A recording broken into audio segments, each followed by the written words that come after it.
I want to thank Warren for joining us and giving us all his time. 3 hours is it benefits us, obviously benefits viewers.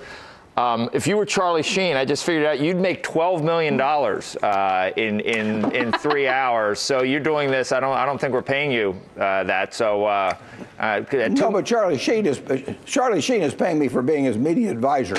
So I'm actually doing very well. Some of those when he said gnarly, I said that has got Buffett's fingerprints on it. Just because you say gnarly, here's listening to you talk though, Warren.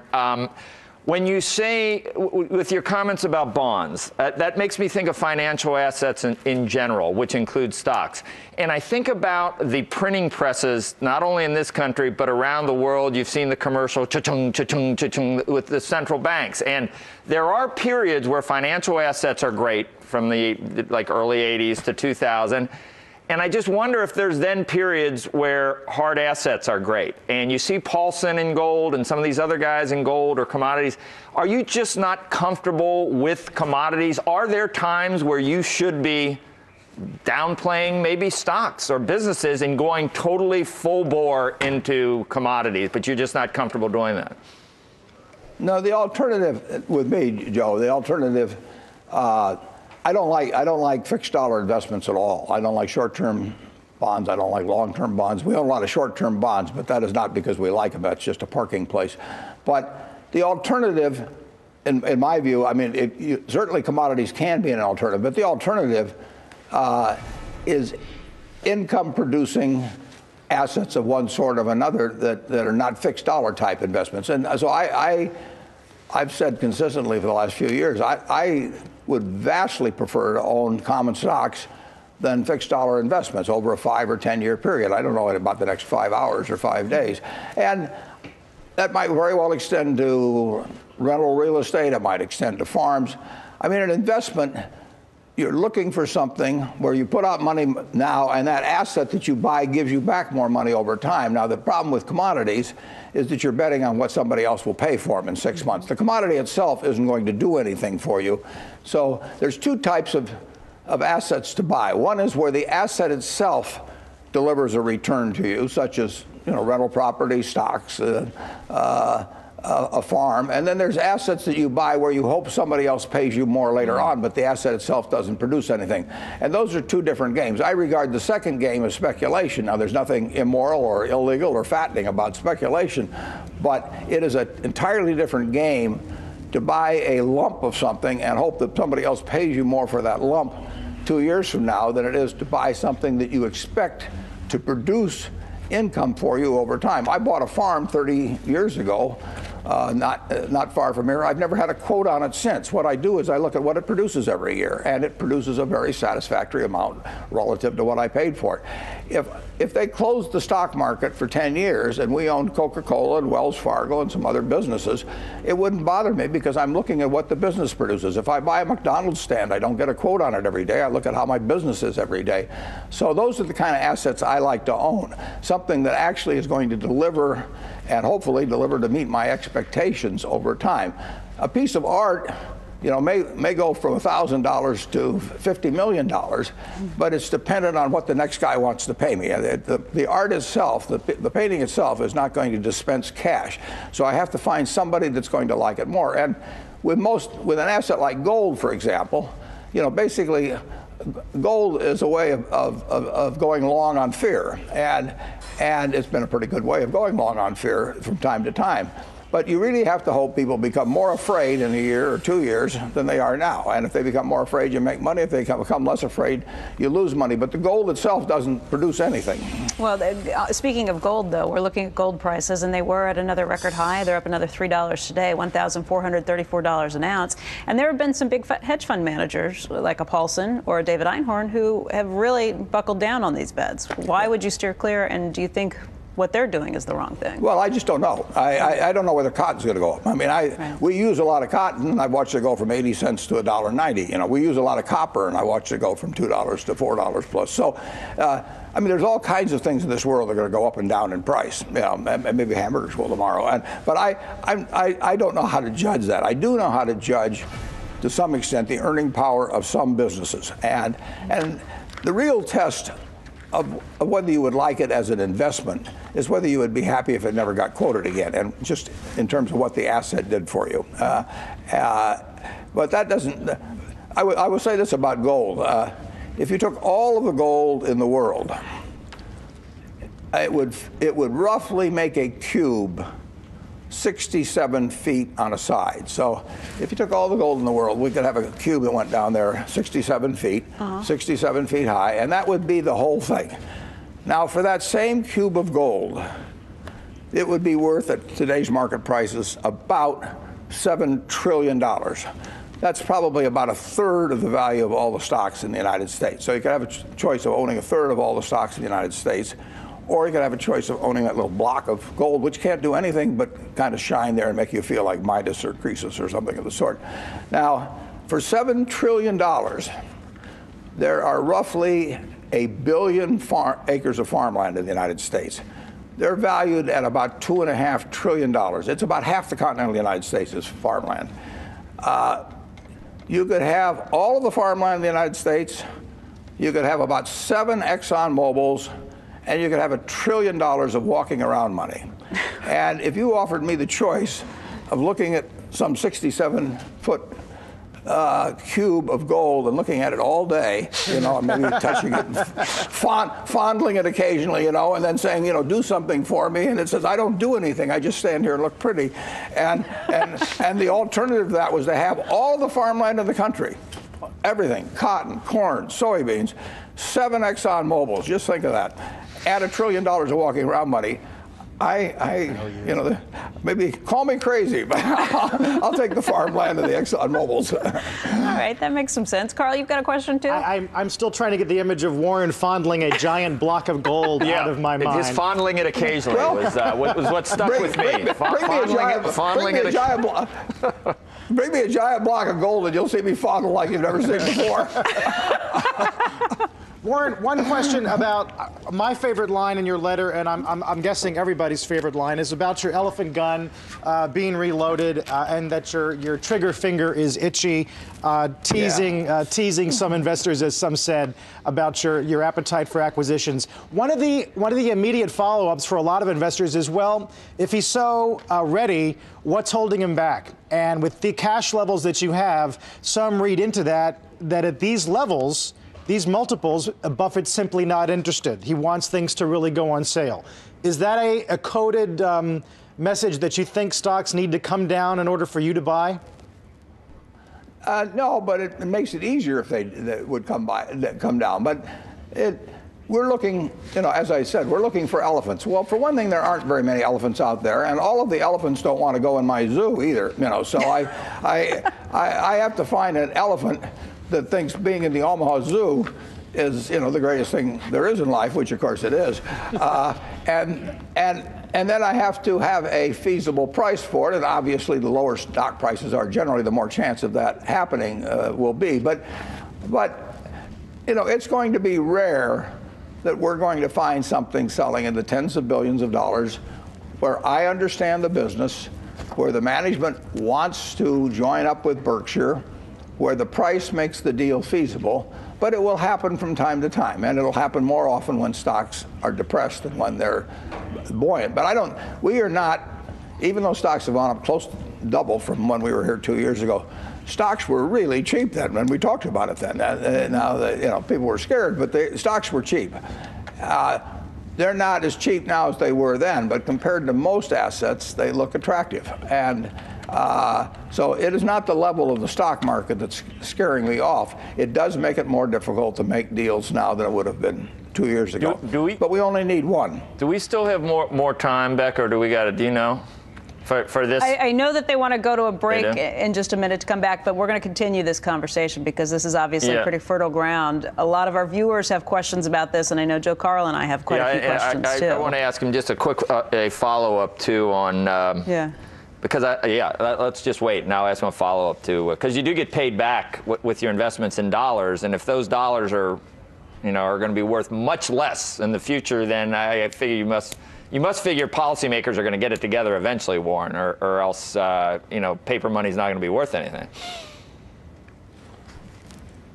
Well, but that's true of if you're training to be a lawyer or you're training to be on cable or anything else, you're going to get paid in dollars. Now the question is, if you have something valuable to offer, even if the dollar gets worth less, you will retain earning power that's commensurate with purchasing power. And Coca-Cola, in the years since I was born, the dollar has depreciated 94%. I mean, it's 16 for 1 in terms of inflation. But if you owned Coca-Cola in 1930, you've still done pretty well. Or if you owned a lot of good businesses in 1930, because they have the ability to extract real earnings in terms of what they deliver to people. And your doctor is able to charge 16 times as much as in 1930 because his services are still as valuable. So as the currency gets worth less, it does not penalize the service or the good that is really needed by other people. The world adapts. And that's why I like businesses, or I like my own earning power as the best assets in a time of inflation. They really can't be taken away.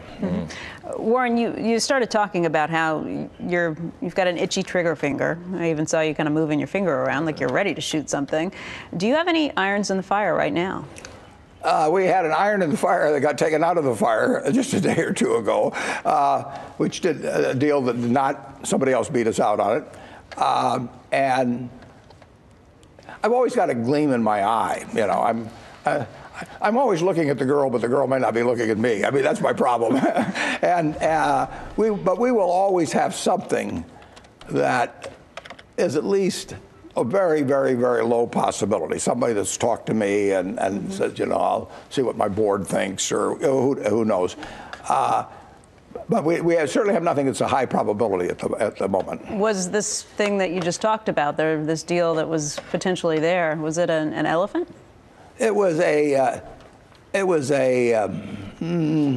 maybe a zebra, you know, sort of. It was big enough to fit to make the zoo more interesting, but it wasn't one to cause, you know, new crowds to come out. Okay. So it's not as big as Burlington Northern. No. But it was something that was substantial. It was something that caused my heart to beat faster. Okay, we're going to talk a lot more about this, because ever since you mentioned that you have an itchy trigger finger in your annual letter, it's got all kinds of people trying to speculate, figure out what you might be interested in. But I would say this, Becky, I've had an itchy trigger finger all my life. I mean, I got a free ad out of it, the annual report this year. Okay. Let's go down to the floor. Andrew Ross-Sorkin is there with a very special guest this Friday morning. Morning, Andrew. Good morning. We are here with the one and only, the Oracle of Omaha, Warren Buffett. We're also here with Carrie Barron-Tamras. You are here for the 50th anniversary of Business Wire, so congratulations to you, Kathy. Thank you so much. I want to get to you in a second and this anniversary, but I also want to get to buybacks, which were in the news this week. You just announced it. Why do it now? I think there's a big question. Buffett watchers who've seen you over many years, you have not always liked buybacks. So what is it about what's going on right now? Price to value. I mean, the only time to do buybacks, in my view, is when you think your stock is selling well below its intrinsic business value. And we've talked about that in many annual reports over the years, and we haven't had very many opportunities to do it. Now we think that... Okay, so you've instituted the program, but the big question that viewers want to know is, have you actually started buying yet? We actually have. You have started buying yet? Okay. Yeah. And how much can we expect for you to buy? I know you said that you wanted to keep a $20 billion kitty at all times. You have about $40 billion on hand right now. Yeah. Well, we don't have quite that much, but the cheaper it is, the more aggressive generally we will be in terms of buying. It's just like buying any other stock. And how much have you bought so far? We only got the paperwork done yesterday. Okay. And what does this say, and then I want to get to Kathy, what does this say more in a larger picture about your ability to find elephants? You always talk about your That's what I'm looking finger. for. Yeah. No, I know that, but in terms of moving money into your own stock, does it mean that you're not finding the same kind of opportunities right now, given the markets? We find opportunities periodically. I mean, we did the B of A deal. We did Lubrizol. We put almost $9 billion in Lubrizol. We just announced yesterday a $400 million acquisition for an insurance company, just yesterday. We bought, in the last quarter, the current quarter, we bought net $4 billion of common equities, which was similar to the total amount we bought in the first half. The cheaper stocks get, the better I like to buy them, whether it's our stock or somebody else's. So we should still see you make a big deal, and this is not. The buyback is not an announcement that you're taking money into your own stock. No. Okay, Kathy. Mr. Buffett bought your company in 2006.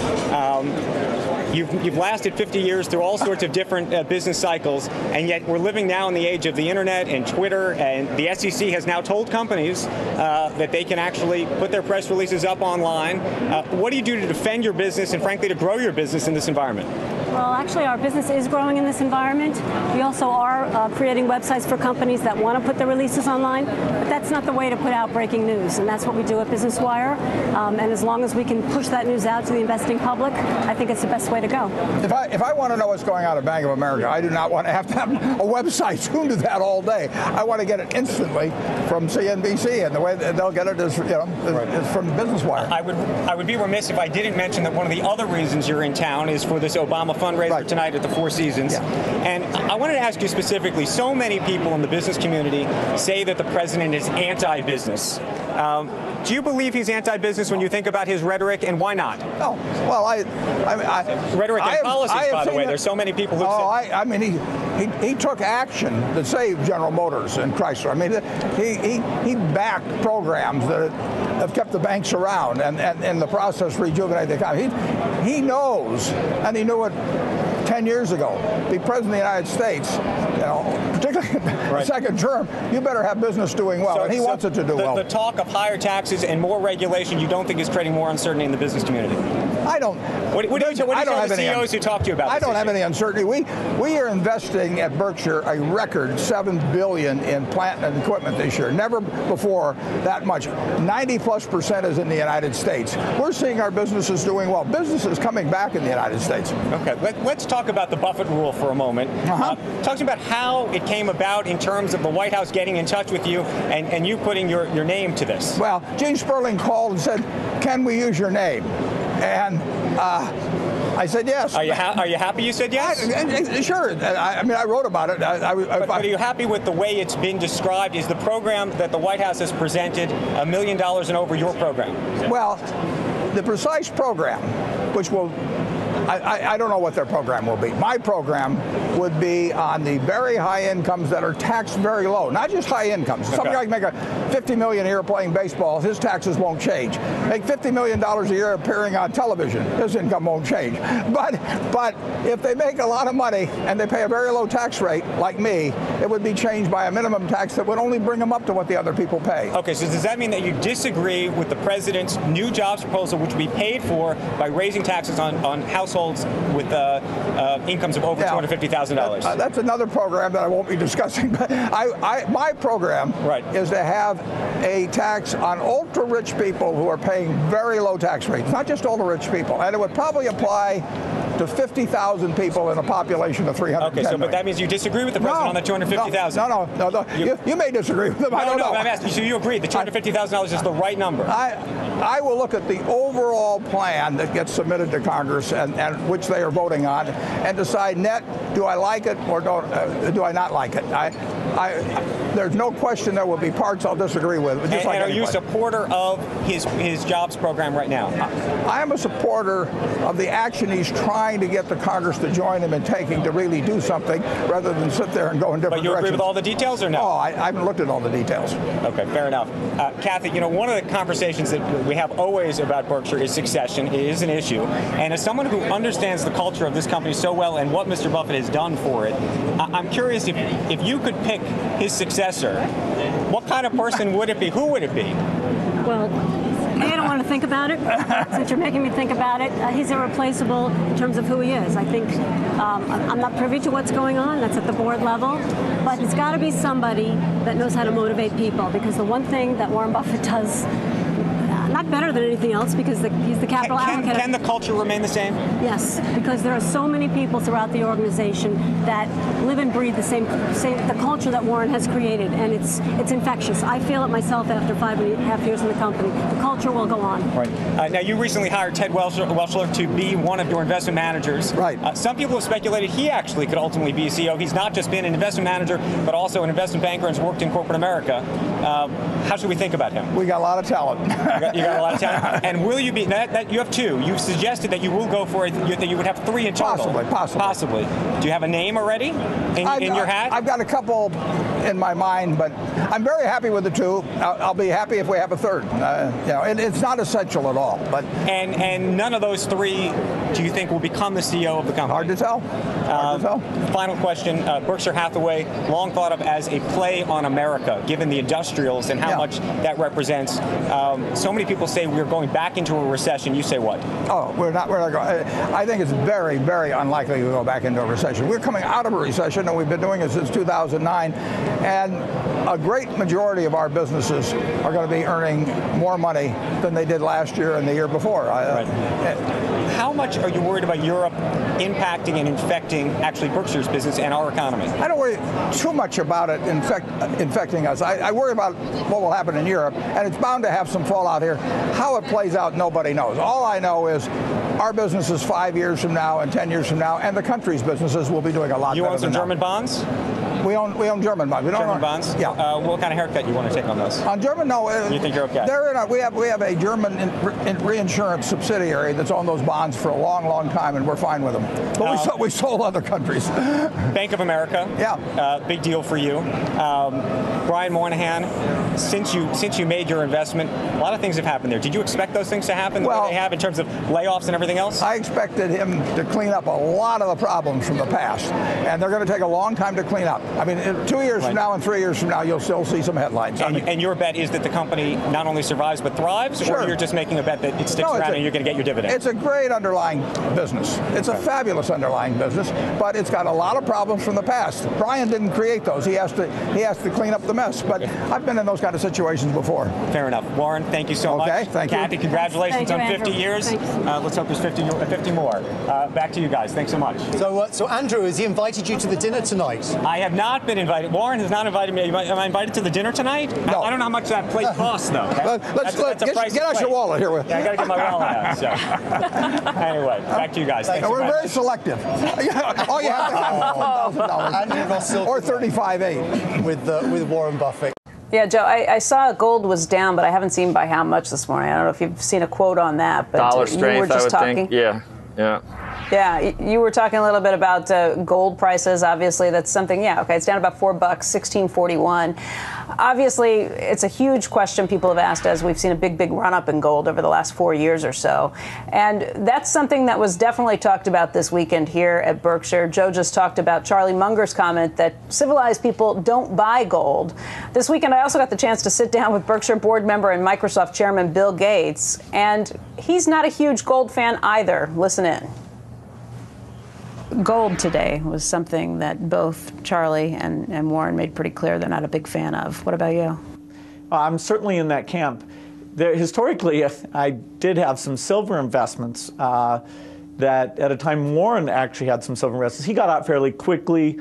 You know, I stayed in and did very well on silver. But, you know, gold is a very tough one because it's so psychological. And if central banks or the IMF ever decided to take advantage, and I think countries need liquidity, you know, hey, there's an asset that's not doing anything for the citizens, and then you know, because it's purely psychological, it's not like people would say, oh, well, when it gets to $800 an ounce, people will buy 4 times as much jewelry. There's no nothing that steps in as a buyer at any price. It's just purely, oh, other people in the future will think it's worth more than it's worth today. Which, you know, if you think the world is scary and people are going to panic, I'm not saying that theory doesn't exist, but there is no floor if ever people got a view. And you do, we had a invention session with some people recently. As this price gets high and you look at a 10 to 20 year time frame, the supply equation will change. And so the bulls have to offset the fact that there'll be quite a bit, not in the near term, but over a period of time. And these people are claiming that they can predict, you know, gold prices out into the future, which certainly with equities you can feel like you can. Well, there you have to understand the innovations in digital mining techniques or some new extraction techniques, which actually I think are pretty interesting, and I doubt many people factor that in. All right, we've never even talked about the supply picture, but he's talking about eventually being able to increase the supply of gold. You had a shareholder who asked you a question about gold over the weekend, and your response was pretty interesting. Berkshire versus gold. You want to talk about how that's performed over the years? Yeah, but we can go beyond that. But certainly, when we took over Berkshire, Berkshire was selling at $15 a share, and gold was selling at $20 an ounce. And gold is now $1,600, and Berkshire's $120,000. But you can take a broader example than that. If you buy an ounce of gold today and you hold it 100 years, you can go to it every day and you can coo to it and you can caress it and you can fondle it and 100 years from now you'll have 1 ounce of gold and it won't have done anything for you in between. If you buy 100 acres of farmland, it will produce for you every year. You can use that money to buy more farmland. You can do it all kinds of things. For 100 years, it'll produce things for you, and you still have 100 acres of farmland at the end of the 100 years. You could buy the Dow Jones Industrial Average for 66 at the start of 1900. Gold was then $20. At the end, it was 11,400, but you'd all gotten dividends for 100 years. So a productive asset of any kind, a decent productive asset, is going to kill a non-productive asset over time. Now, in any given 1 year period, 5-year period, any asset can outperform another asset. Tulips. Why don't you join me, Warren? Why don't you join me and buy some cows? I like your farmland, but you're in Nebraska for Iowa. You love steak. I mean, we can have leather. We can have manure. We can have milk. Yep. We can have meat. We'll employ people. You can have the manure. I'll take the meat. I've got plenty of the manure. No, but we'll employ people taking care of the cows. I mean, that little bar of gold that's worth 50, whatever. We had one in here. Look, I think it was worth like $60,000 or $70,000. I can get like so many head of cattle for that and be productive. That was my point. But you like farmland. You just too lazy to take care of the cattle or something? Pay some people. Absolutely. Have you ever tried to take care of cattle, Joe? It must be. I think it might be hard. I know I've tipped a few, but I've never. Have you tipped? No, I've never done it. I hope you have not tipped. That's mean. It's cruel. It is cruel. They're sweet. They're sweet, but they're not too bright. Like me. With land, you can get somebody else to do all the work, give them a percentage of the crop, and you can sit back there for 100 years and get a percentage of the crop, and you still got the land when you get all through. I will guarantee you that farmland over 100 years is going to be gold, and so are equities. Why do you think gold bugs get so irate? Because they really come out. Yeah, it's very interesting. If you go on CNBC and say that bonds are kind of a poor investment, people don't get mad at you. You don't even hear from the Treasury. I mean, you can knock almost any investment, and people may get a little irritated. But when you talk about gold, and of course that says something about their motivations for ownership. They want people to agree with them. They want everybody to get so scared they run to a cave with gold. And caves might be a better investment than gold. I mean, at least they're not producing more caves all the time. So they want people to be as afraid as they are, because that's what's going to produce an increase in prices. Incidentally, they're right to be afraid of paper money. I mean, they have their basic premise that paper money around the world is going to get worth less and less and less over time is absolutely correct. But you just disagree with the investment theory beyond that. Yeah. Where they run from that, and they should run from it, is where, in my view, they make the mistake. But they have a correct basic premise. Mm-hmm. Okay. Guys, we'll send it back over to you. We do have a lot more coming up.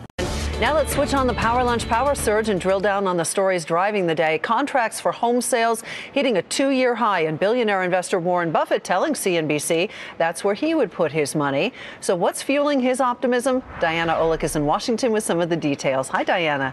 Hey, Sue, the numbers are going up, and that's enough to fuel optimism in this market. But remember, we're coming off some real historic lows here in sales. That said, though, the numbers today, based on contract signs, not closings. Pending home sales rose 2% in January from a downwardly revised December figure. The pending index is up 8% from a year ago and hitting highs not seen since 2010, when the homebuyer tax credit was in play. One caveat is that cancellations are running historically high at 33% in January. So all these pending sales will not necessarily turn into closings. Now, as for the optimism, at least on the part of Mr. Buffett, it appears to be all about affordability. Record low mortgage rates and bargain basement prices are leading him to say, if you can, get in.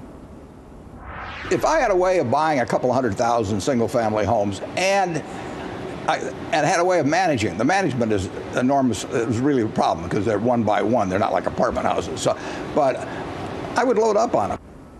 Now, you'll note here that his optimism is an investor taking advantage of these distressed properties to turn them around as rentals. That, of course, implies that he doesn't expect rental demand to fall off anytime soon. So while sales have begun to rebound, home prices have not. We'll, of course, get the latest reading on prices tomorrow morning from S&P Case-Shiller, and expectations there are not quite so bullish, Sue.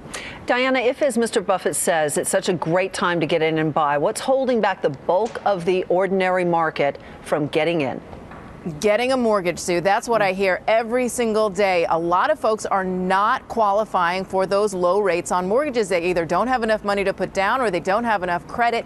And that's leading a lot more buyers to be all cash buyers. In fact, we saw a new study out today that saw a big jump in the number of all cash buyers. And I'm not talking about investors. I'm talking about repeat existing home sales buyers to occupy those homes. The study found a big jump from October to January because people need to use cash to get in on these deals. Diana, thanks a million. Okay, more with Warren. I'm going to just ask one thing, and then I'm going to let you ask more things. Okay, go for it. Is that cool? All right. So, Warren, I'm thinking back to the pipeline and to infrastructure in general. And I'm trying to figure out what you feel about infrastructure, because the way you answer that question about the pipeline in that, well, you know, they talk about jobs here, they talk about jobs there. See, to me, that seems like just crucial infrastructure, that if we're going to do something, that'd be great to bring oil in from our friendly neighbors to the north. It helps with our relations with Canada. We're not going to get off carbon anytime soon. So it made a lot of sense to me. I'm wondering, because of your answer to that, do you think other infrastructure projects are sort of the same? Because that seems like one we could actually use. Building high-speed rail between cities where people don't even want to go, or some of these other ideas, Solyndra, I don't know. That type of infrastructure seems even less, makes less economic sense than the pipeline did. Yeah. We will spend at BNSF $3.7 billion this year on the railroad, and a lot of that's what you'd call infrastructure. In fact, and that's by a large margin more than we've ever spent. One thing you'll get a kick out of if you talk about infrastructure, we actually had to build 6 bridges in connection with because of the floods that took place here. The floods were really tough this year, particularly on our railroad.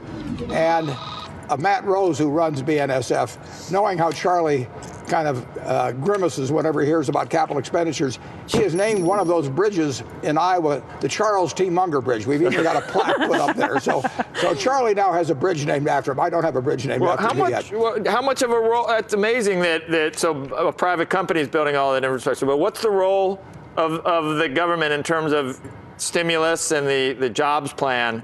What's the role there for infrastructure? If you didn't think the pipeline makes sense, what makes sense for the government to be involved? I'm not saying the pipeline does. I just don't know. I don't know the weight of the two arguments. I don't know that much about soil. It's just a subject, like a whole lot of things that I don't know much about. But certainly, in terms of stimulus, infrastructure is a very, very logical place to spend real money. I mean, if you decide you're going to run a government deficit and a large one, and to act as a stimulus, and you've got the kind of needs we have in this country in terms of all kinds of infrastructure, that's basically a good idea. Now, I will say this. We bought the entire BNSF equity. We paid about $33 billion for, about maybe $10 billion of debt. So call it a $43 billion total purchase. For that, we got 32,000 miles of track. We got 6,000 locomotives. We got 13,000 bridges, all kinds of things. I think in California now the number's up to 90 billion or something like that for 800 and some miles of track. So you can do the math. Hey, Warren, just to change topics real quick. While you've been on the broadcast, Bank of America just announced this morning that it sold 10.4 billion shares of China Construction Bank for a pre-tax profit of $2.9 billion. You're an investor in the preferred shares, of course. Curious what you think of about the future of the company, and also, more importantly, investors who watch you and watch you make these investments in preferred shares, should they be following you into the common shares? Not necessarily. And go back to the the sale of the Chinese stock. Brian Moynihan, I think, is doing a terrific job in going back to basics. Bank of America, went off in 100 different directions, and a couple of them, such as Countrywide, are going to be ungodly expensive before they get all through with it. That's got nothing to do with the present management, and Brian has the job of cleaning up some of the problems of the past. Not that the Chinese bank itself was a problem, but in terms of getting the capital in line with the total assets, he does have a problem that needs working on it, and he's been working on it. And one way to do it is to sell extraneous assets to bring down the liabilities to some degree. You can bring up the capital, but you can also bring down the liabilities. He's been doing both. He is following a very logical path. He can't do it all in a week or a month or even a year. I mean, the legacy problems that he got handed are significant, and they're not, in many cases, they're not capable of immediate resolution. But he is doing the things quite promptly that he can do things about, where he can do things promptly, and I think he's making a lot of good decisions. The Wall Street Journal criticized him in an article last week for flip-flopping on a lot of these issues, for deciding to pull back on the ATM fees, the $5 ATM fees, for deciding to go ahead and buy shares after saying they wouldn't, or to issue shares after saying they would not issue additional shares. They said in the end it was the right decision, but he should have gotten to those decisions more quickly. Well, he's had a dynamic problem. I know when I went into Solomon, I found out a lot of things in the third month I didn't know in the first month. And when you have problems to clean up, when American Express had problems in the 1960s to clean up, when Geico had problems in the 1970s to clean up, when Solomon had problems in the 1990s to clean up, usually the problems are bigger and more and longer lasting than you think, but they also are solvable. And it takes time, it takes a lot of effort, and it takes a lot of grief, But if you have a wonderful underlying business, which the B of A does, which Geico did, which American Express did, you'll get them resolved if you have somebody there who puts their nose to the grindstone and does it. Hey, in terms of the, go ahead. Well, Warren, I just wanted to go back quickly to the preferred versus common issue, and you said something very interesting, which is that when you make an investment in preferred shares, that doesn't necessarily mean that shareholders should rush to go buy the common. Is that right? And I ask it only because so many people who do give you these tremendous deals do it in part to quote unquote rent the Buffett name. I know that when you invested in Bank of America, my mother said, "Can you believe Warren Buffett just invested in Bank of America? Maybe I should buy shares." And I said, "Mom, you don't understand. He's buying a different share than you would be buying." Yeah, but I'm buying a different share in several ways, though, too, than she buys, in that I was buying something for $5 billion where we had where we contractually were not allowed to resell it for 5 years. So in the sense, we were putting money in where we couldn't change our mind next week or hope that it bounced up or anything like that. We were putting money in saying that in 5 years, we think this is plenty good. And that is a real vote of confidence. I mean, it's not a vote of confidence to go out and buy, to buy 100 shares of XYZ and sell it the next day. But when you put $5 billion in and you can't take it out, you can't touch it for 5 years, I think that is a valid vote of confidence. It doesn't mean that the common is a buy or a sell or a hold or anything else, but it does mean that we felt very strongly that the B of A was going to get rid of its legacy problems over time, and it'll take plenty of time, and that the underlying deposit franchise and business they have is a terrific business. We are again here spending the morning with Warren Buffett, and as we mentioned, we're at the Durham Museum here in Omaha. We're in front of a mock-up of the Ernest Buffett grocery store, which is a store Mr. Buffett knows well. He worked there himself as a youngster. And Warren, thank you again for being with us this morning. Thank you. That was the last time I did any real work, actually. Since then, it's gotten a little easier? It's much easier. The only thing I learned from that store was that I didn't like hard work. Well, that's a good way to grow up and a good way to figure things out. I don't know if you just heard Carl and Joe talking a little bit about the markets and the situation yesterday. Oil prices seem to have been dictating where the market's been headed for the last week and a half or so. Do you worry about oil prices? Do you worry about what's happening in the Middle East? Well, you may worry as a citizen about what's happening, but in terms of our investments, no, it doesn't have anything to do with where Geico or Coca-Cola are going to be in 5 years from now. I am just no good on day-to-day or week-to-week, month-to-month stock prices, and fortunately, I don't have to be. Yeah, Joe just mentioned that we spoke with someone yesterday who said the oil market's doing exactly what it should be, which is overreacting. He used to run Saudi Aramco, and it's an interesting position. Even though you look at these prices, we've heard from Bim Bernanke and others that this is not something we need to be concerned about yet. Is that where you come in on this? Well, I just don't know the answer on that. I mean, that would depend on events in the future.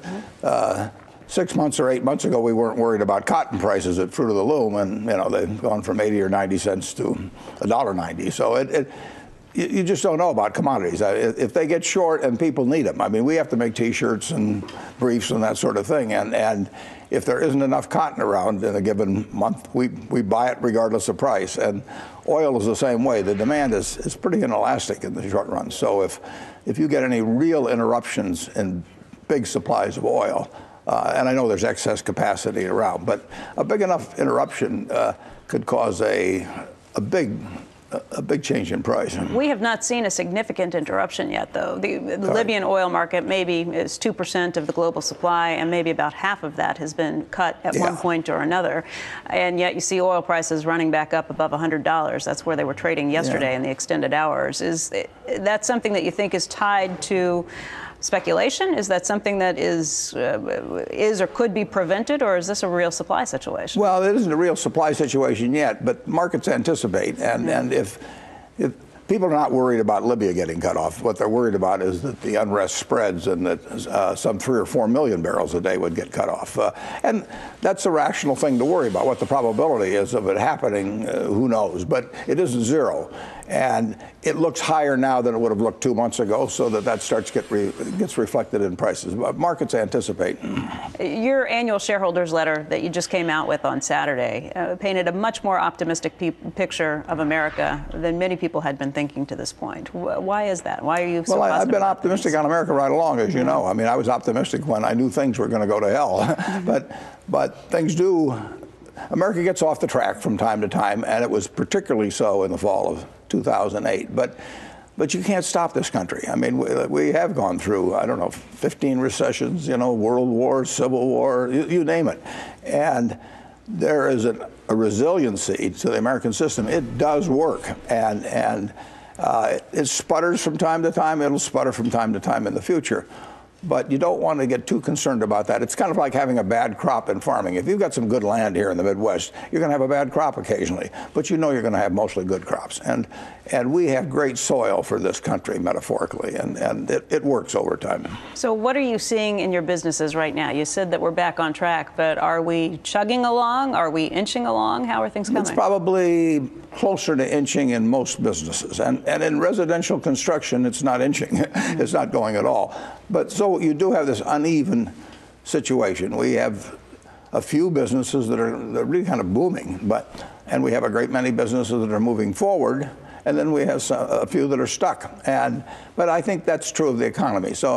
But what we've seen now for almost 2 years is we've seen it getting better, rather consistently, but not at a dramatic pace. And what has been interesting to me is that the sentiment has gone up and down quite a bit during a period when you really haven't seen that much change in the underlying trend.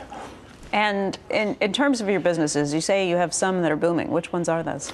Well, I mentioned the annual report. We've got an electronic component distributorship and a company called TTI, and they're booming in Asia, they're booming in Europe, but they're booming in this country. And they sell these little things that cost, a couple of pennies. It's like selling jelly beans or something of the sort. But they go to all kinds of customers. And their business has never been this strong. The railroad business has picked up. It's about 60% of the way back from the bottom. If you take the top in car loadings, take it down to the bottom, we've come about 60% of the way back. So there's a considerable ways to go there, but it's a different business than it was 2 years ago, and it gets better by the quarter as we go along.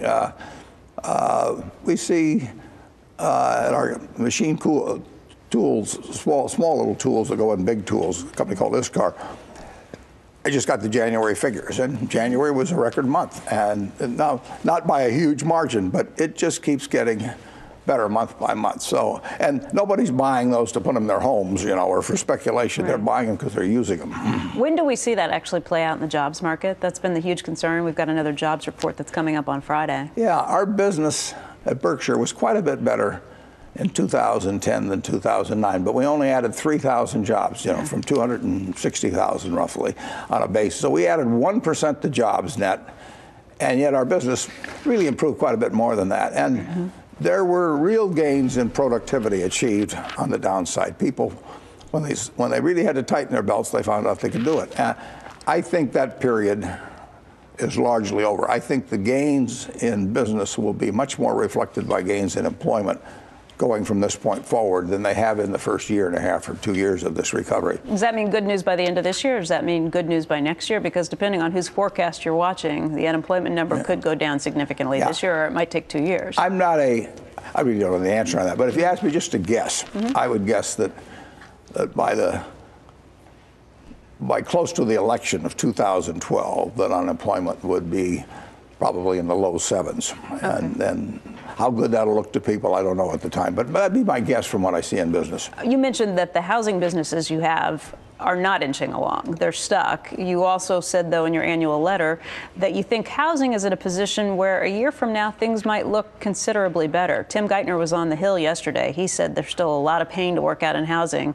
And you had 9,400 employees that you had laid off in those businesses that cater to housing. So when do you think you can actually start hiring back there? Well, we'll hire when housing starts to pick up. And they've been now in this 550 or 600,000 range for quite a while, and they needed to be.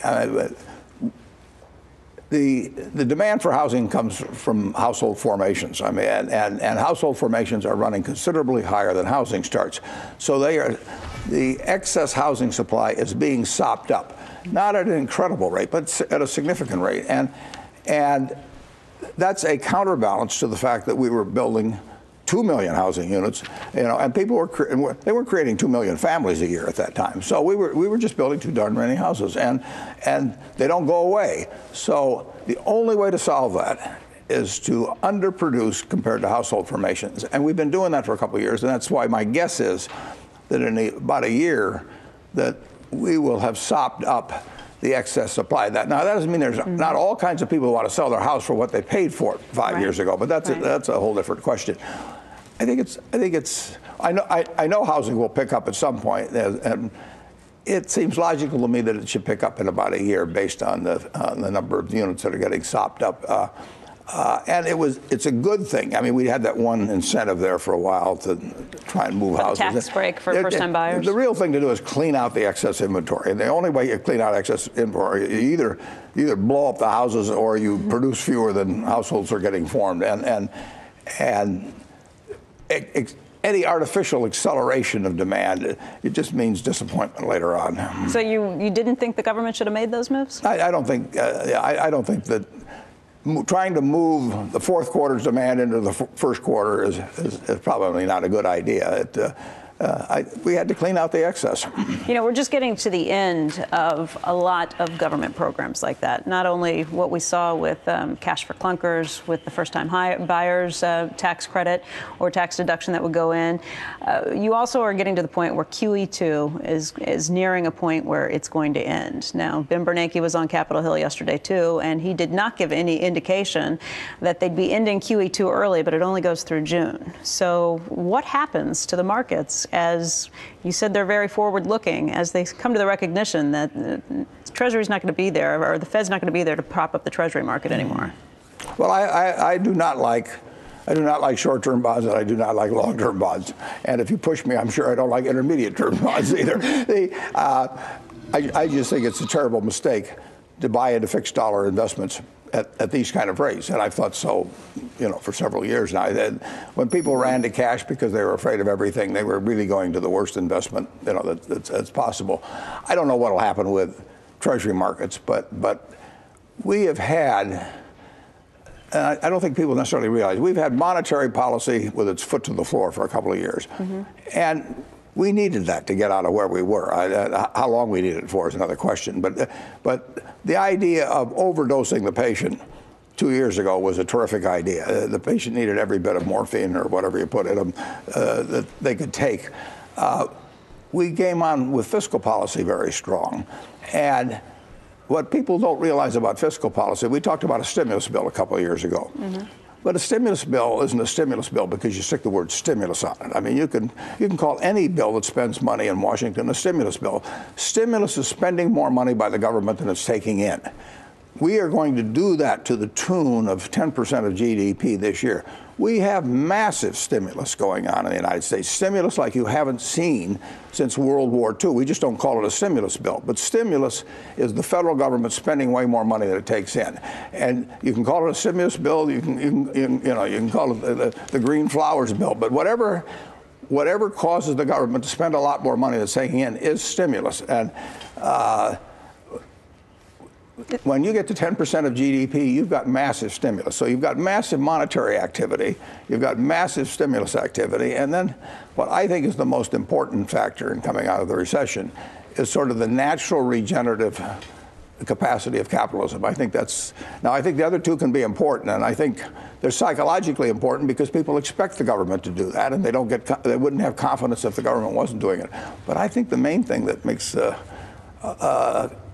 economy come back is 300 and some million people trying to figure out how to live better tomorrow than they're living today. That sounds like an argument for an end to this. You said, is there too much? You said we needed it then. Have we needed QE2 in some of the latest doses? I don't think we need as much either monetary or fiscal stimulus as is going on. I think we needed, the American public, the whole world needed to see 2 years ago that the federal government, when the world was going to try and deleverage and people were panicked over every kind of financial instrument, they needed to see the federal government was there big time. And the government really did its job there in the fall of 2008. They threw in everything, and that was hugely important in getting across to the American people that the government was not going to stand idly by while the whole machine came to a stop. But in terms of the recovery going on now, that recovery is going on because we've got 70-some managers at Berkshire trying to figure out how to do more business tomorrow than yesterday, and just look at what Apple does, or you name the company, or Amazon. They are thinking all the time of how to get their customers to do more things with them. Let me ask you real quickly. Joe has a question too, but I just want to pin you down on this and make sure I'm not making assumptions or putting words in your mouth. You think QE2 should end now? If I were, I have enormous respect for Ben Bernanke. He knows he knows more about the Fed than I do by a factor of 100 to 1. But in the end, I don't think we need more of that now. If you missed Squawk Box this morning, do not worry. We have you covered with the very best of Mr. Buffett. We sure do, and it's great to have Becky with us as well. Before we get to Becky, though, let's run through a few quick headlines for you. It's 1 p.m. on Wall Street, and right now the Dow Jones Industrial Average is trading down about 40 points. The S&P 500 is off 3, and oil and gold all on the move as well today. The NASDAQ Composite, incidentally, is off about 9 points.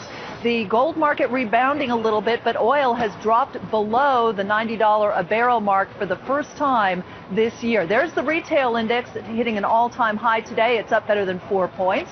And that comes despite a big jump in gasoline prices earlier this year and the end of that payroll tax holiday. Netflix is in that index, but it is down big today on the trading session.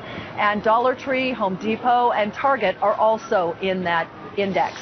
Now, we're also watching Google, which is now up $6.70, and that would put it at an all-time high. Ty? Well, Sue, now on to the big story of the day here on CNBC. Even I got out of bed for the 6 a.m. hour of Squawk Box today because Becky Quick sat down with Warren Buffett for 3 hours of coverage on Squawk Box this morning. We turn it over to her now in La Vista, Nebraska, just outside of Omaha. Becky? Tyler, thank you very much. As always, high on the list of questions for Warren Buffett today is how he's making money in this market and what his confidence level is right now. We talked broadly, we talked specifically, but we started by focusing in on Heinz. That's a company he just announced last month that he'd be acquiring. Well, Heinz makes sense because we've got a business we like and we've got a partner we like. And we've got a price that I barely like, but we've got a great business, and And that's the most important thing. Then we have these terrific partners, Georgie Paulo Lamont. I've known for a dozen years. You can't find better business people, and they will do the work. We are a financing partner, and we hope to own Heinz 100 years from now. I mean, if you own great brands and you take care of them, they're terrific assets. But what do you think of Bank of America? Does the stock still have room to run? You noticed that you picked that stock a couple years ago with the preferred that you got into. Yeah, well, we have warrants that run for 9 years. We're gonna hold the warrants till the end of that period, 8.5 years, and we expect Bank of America in 8.5 years to be worth significantly more than it is now. I have no idea whether it's going to go up or down tomorrow, or next week, or next month, or next year. But they are making progress in getting rid of a lot of things that they shouldn't have been in. They're making progress on cleaning up mortgage problems from the past, most of which came from their acquisition of Countrywide.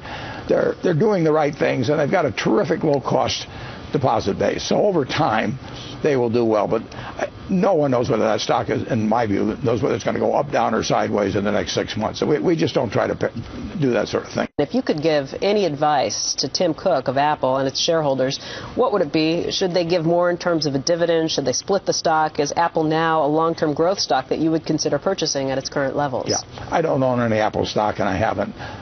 I did talk to Steve Jobs a few years ago about what they did with the cash, as we've talked about earlier. But the best thing you can do with a business is run it well. And if you run it well, the stock behaves fine over time. Berkshire has gone from $15 a share to $150,000. Now, there's been times when 4 times when it's gone down 50%, and there's been all kinds of times when people have criticized doing this thing or that thing. But basically, we've just focused on running the business. And if you run the business, you've never had to deal with a hostile activist investor like David Einhorn, who's going out after Apple right now. Well, I would ignore him. I would run the business in such a manner as to create the most value over the next 5 or 10 years. And you can't run a business to try and run the stock up every day. But if you're looking at Apple, I mean, it has faced some massive fluctuations. Tech stocks tend to be a lot more volatile than some other stocks, including Berkshire shares. Berkshire's gone down 50%, though, 4 times. Wow. Yeah, 4 times in its history it's gone down 50%. And at that point, again, just focus on what you're doing? If you've got money, you buy it, and you just keep working on building the value. But 4 times, and I heard from people at those times that said, why don't you do this or that, and usually pay a dividend. They think it might go up because of that. Would have gone down, actually. No, we just kept focusing on building value. And I think Apple's done a pretty good job of building value. They may have too much cash around it. Now, one of the reasons they have that cash around is because 2/3 of it hasn't been taxed yet. Right. And they don't want to bring it in because they don't want to pay the tax. When Steve called me, it was a few years ago. I said, "Is your stock cheap?" And he said, "Yes." And I said, "Have you got more cash than you need?" He said, "A little bit." And I said, "Then you buy in your stock," but he didn't do it. But okay, you just said what you told Steve Jobs a couple of years ago, and you just said yourself, when Berkshire went down, if you have cash, buy the stock. So you're basically suggesting a stock buyback. If you don't have uses for the money in the business. Mm-hmm. All right, let's talk about another stock. This is one of your big 4 investments, Coca-Cola. And Chris Kreller writes in, why do you not increase the Coke stake? The name is near eternity, and this company seems to be a never-ending cash cow. You own 9% of the shares outstanding? Yeah, we own 400 million shares, and we haven't bought or sold any stock for 20 years. There are other things that I think are cheaper. We bought Wells Fargo this year. I think Wells Fargo is cheaper than Coke. I may be wrong. I think they're both wonderful companies. And then now I'm giving some money to the 2 other managers. In fact, I'll make news for you today. Last week I told them I was going to give another $1 billion each. You're talking about Todd and Ted? Todd and Ted. I'm giving them Todd on March 31st. and Ted Weschler. Yeah. Yeah, they're making me look bad, so I'm going to give them another $1 billion so they don't talk about it. One of the other changes you noted in the annual report was that of the stocks that you break out in the investment holdings, there was a new one added to the list. That was DirecTV. Right. And you only put stocks on this list that you have over $1 billion invested in. This is the first time that someone besides you has invested enough money to make it onto that list. Right. DirecTV was the biggie again, and that was because both Todd and Ted are putting money in this? they both would put money in there. And I do not include the pension fund monies they manage, and there'd be another one on there if that was included. In fact, there would be more DirecTV because they had some of that in pensions too. They concentrate their investments just like I do. One of them has, I think, only 5 stocks. The other may have 11 or 12. And they don't check them with me ahead of time. I look at some reports at the end of the month, and so I know what they buy or sell. But we just make sure the things where we'd have to file a 13D or something, that we make sure that that's coordinated. But other than that, they have total carte blanche. They could put it all in one stock. Was it just a coincidence that they both invested in DirecTV? They didn't check with each other first? I think they're both smart. No, I don't think they check. They don't balance it off each other. Right? It just happened that way. No. And as you know, a small part of their compensation is based on what the other fellow does. Right. So they've got every reason to be cooperative. But they do not. They work quite independently. Okay, you tried to slip this through. You mentioned that there would be another stock that would have made the list of over $1 billion if you were looking at the pension fund money they run as well. What was that stock? DaVita. What? I'm sorry, what was it? DaVita. DaVita? Yeah. Wow. If you look at the S&P 500 right now, do you think that stocks are undervalued or overvalued? Well, I think they're undervalued relative to other assets. In other words, if I had a lot of money today, I would rather own equities than own fixed dollars, long-term government bonds, junk bonds, farmland, REITs. They will be affected if interest rates go up dramatically. All assets will go down in value because interest rates to investments are like gravity is, basically the physics. I mean, everything goes off of interest rates. But the cheapest thing around, I wrote that a year ago. I've been writing it for year after year. They're not as cheap as they were 4 years ago, but you get more for your money. And that's why we like buying businesses and we like buying stocks. You get more for your money there than you will get. The one thing that the dumbest investment, in my view, is a long-term government bond. Mm-hmm. I think a single-family house is a good investment for people where it fits their living pattern and what they're going to do. I think that makes it, and you can finance it extraordinarily favorably, and I think that makes sense for people. Let's get to Becky, who is in Omaha this morning. She's with Berkshire Hathaway Chairman and CEO Warren Buffett. Becky, I was I don't know, leading into the last break, I was thinking about, I don't know whether you saw Barron's, there's a Jeremy Grantham piece that was very troubling to me, and I wanted to just at some point ask Warren about... Why don't you ask him now? Yeah, okay. Warren, his basic thrust was that our middle class has been getting more and more decimated over the years as a lot of the cheap labor is found in the rest of the world, where obviously the standard of living is not as high, and it's just been a natural progression to send a lot of the jobs overseas. As a result, the middle class has had to borrow to fund a lifestyle, and that's one of the reasons that the consumer is so strapped at this point.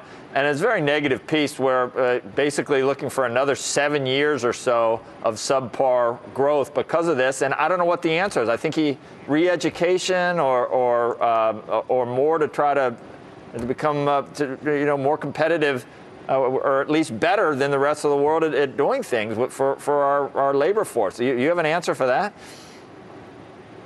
Yeah, the answer is, our market system has worked well for 200 plus years. It's working well now in all areas except home construction, those related to home construction. We're sitting here with a market that's doubled from 3 years ago when we were sitting here. This country is remarkable. I mean, you have people in our own company. You've got Tony Nicely at Geico trying to figure out how to serve customers better tomorrow, how to bring down costs. You've got Matt Rose trying to plan for the future of railroads in Fort Worth today and tomorrow. You've got people at Apple trying to come up with new products that you and I haven't thought of yet. American capitalism is dynamic, so anytime you look at it on a static basis, you can get very pessimistic. And when I got out of school in 1951, the two people I revered most in the world, my dad and Ben Graham, told me it was a bad time to start in business. You can sit down at the start of every year and write down 10 or 20 reasons why things are terrible. But the truth is this economy works wonderfully. It's working wonderfully now. I mean, it isn't working for everybody at this moment, and it's coming back from a terrible shock that it received in the fall of 2008. But look how far it's come back, and it continues to come back every day. It's been doing it now since the fall of 2009. So it's, you know, it is a terrible mistake to get pessimistic on America. You know, it has not worked since 1776, and it's not going to start working now. Warren, we touched on this in the last hour, but just the idea, you bring up that the stock market has doubled over the last 3 years when we've been sitting here. And again, there are many people who now worry that the best and easiest gains are over. You said yourself in the last hour that it's not springtime anymore. No. Does that change the way that people should be looking at the stock market as a potential investment? They should be looking at the funds they're going to save. I mean, those are the only funds you invest with, and figure out what's the best thing to do with them. And they can buy farmland, they can buy apartment houses, they can buy duplexes, they can buy businesses, they can buy businesses through stocks, they can buy rare stamps, they can buy gold, or they can stick it in money market accounts and all. They've always got all those options.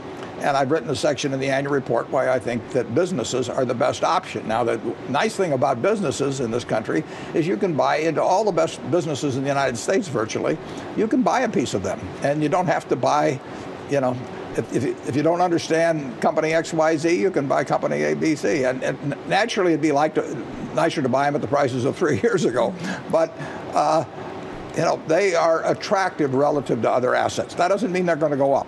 But I will guarantee you that over a 20 or 30-year period, they're going to perform very well. And as I mentioned a little earlier, actually single-family houses bought on a distressed basis now and financed over a long term at these interest rates may be the best investment of all. I mean, if I knew anything about real estate and I just was working with a relatively small amount of money and I was seeing distressed houses around me that I could rent out, I would buy them and put on a 4% mortgage for 30 years, and you know, in 3 or 4 or 5 years, I'd probably sell it at a very substantial profit relative to my equity.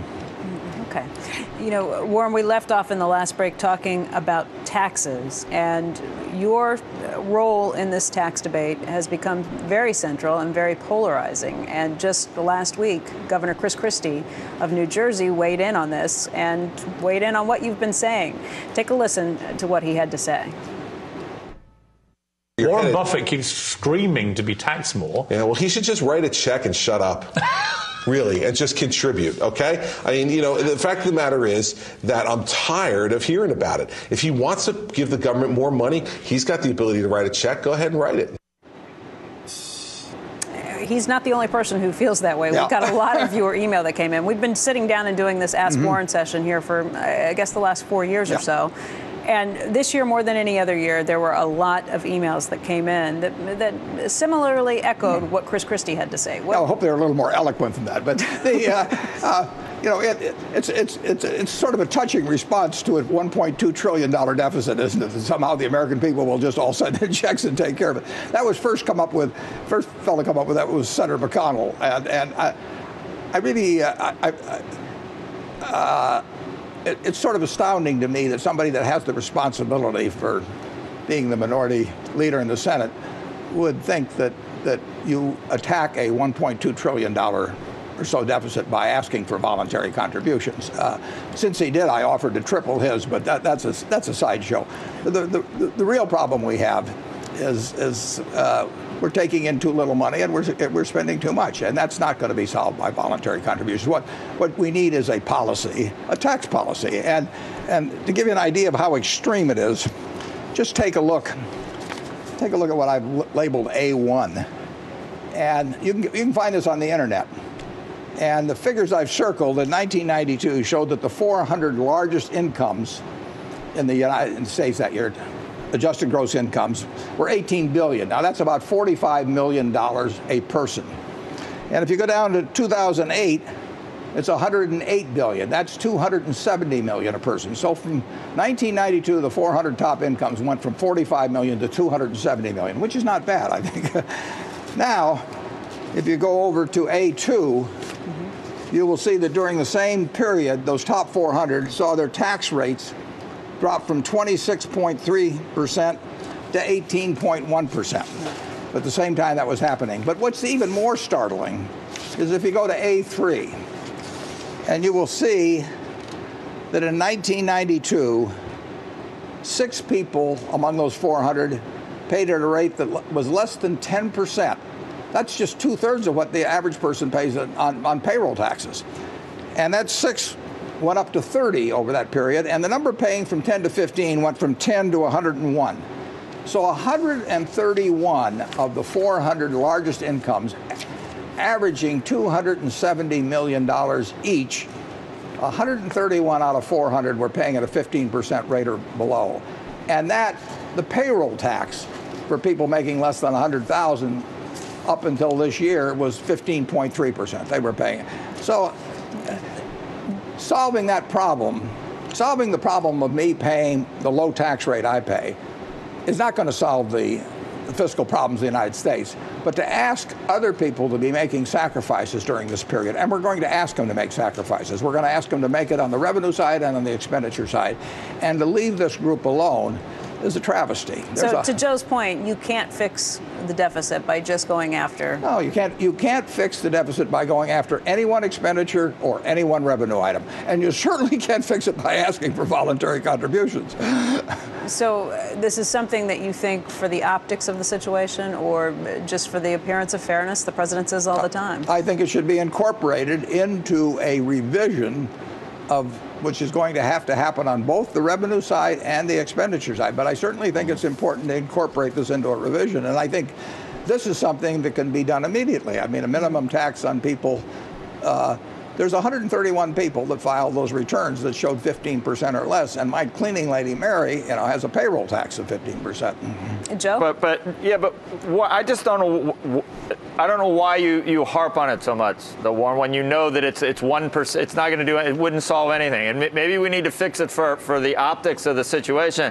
But what I guess the real question is, what do we do with dividend income and capital gains income? Because let's say that you work your entire life paying ordinary income, and you're not. Let's say you're not getting carried interest. Let's say you under your normal situation, you're paying ordinary income at 30 or 35%, and you do very well, and you're very successful. And at that point in your life, you're 60 years old, 65 years old. You invest in dividend-paying stocks, and you have capital gains, which lowers your taxes to that rate. You've paid taxes once already.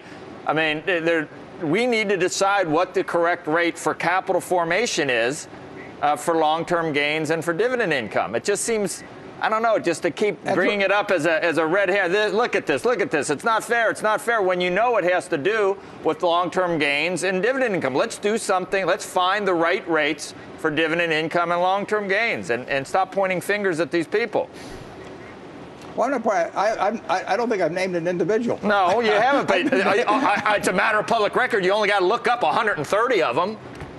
No, but the real question is this a tax code the United States should be proud of that produces these results? I don't know whether we should be, but now we're back to emotion again. We're proud, we're not fair, we're not this. We got a huge problem, and this won't scratch the surface of the problem. And carried interest, carried interest, you need to do something with carried interest as well. And maybe if there's an optics there, but the real problem, and the reason Simpson-Bowles is so hard, is that most people don't want their entitlements to be touched for Medicare or for Social Security, and that's going to be the hardest thing that we try to do in dealing with the deficit. Not taxing 131 people that makes you feel better about yourself.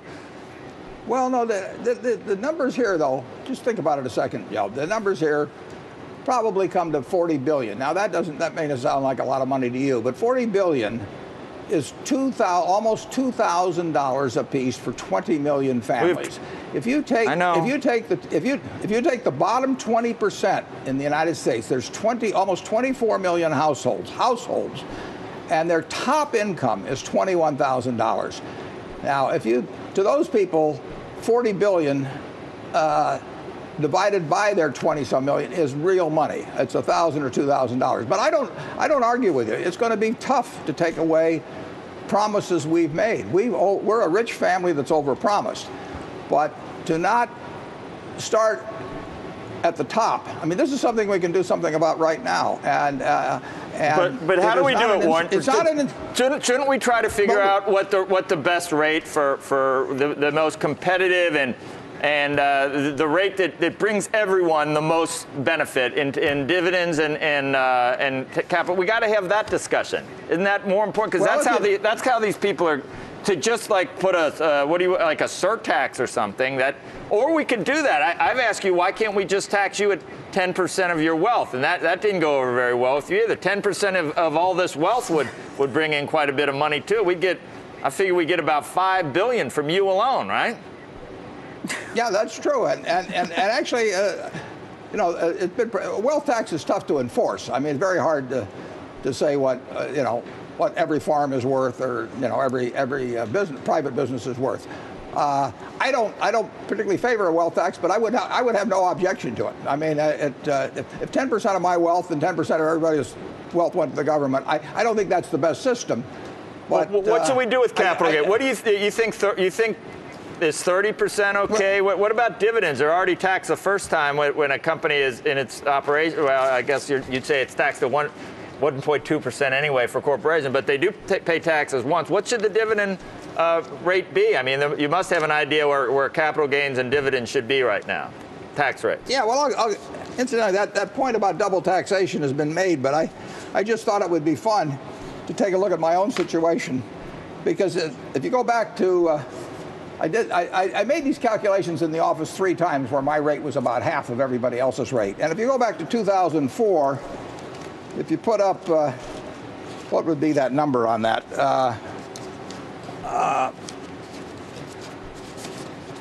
Put up,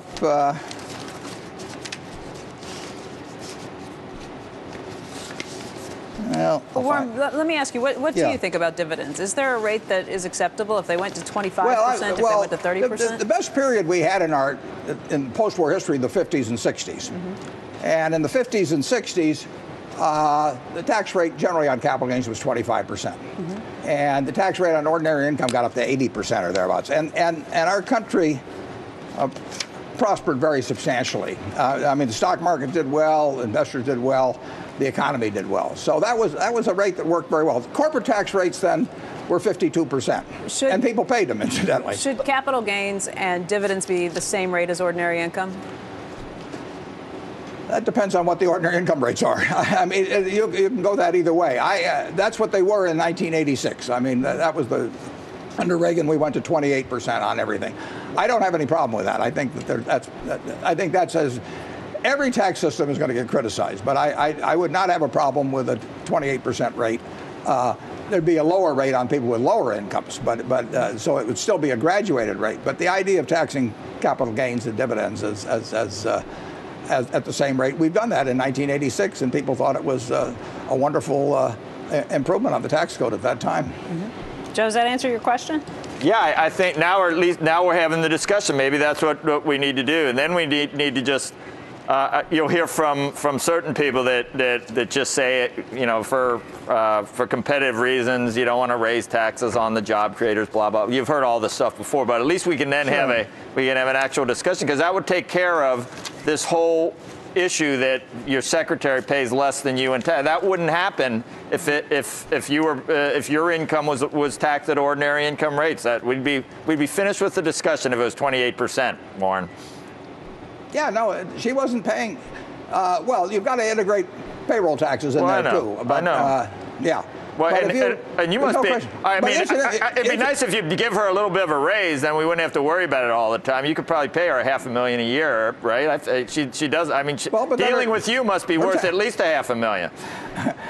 Her tax rate, yeah, what it is. There's no question. She's worth it, but her tax rate then would not. It would still be double mine.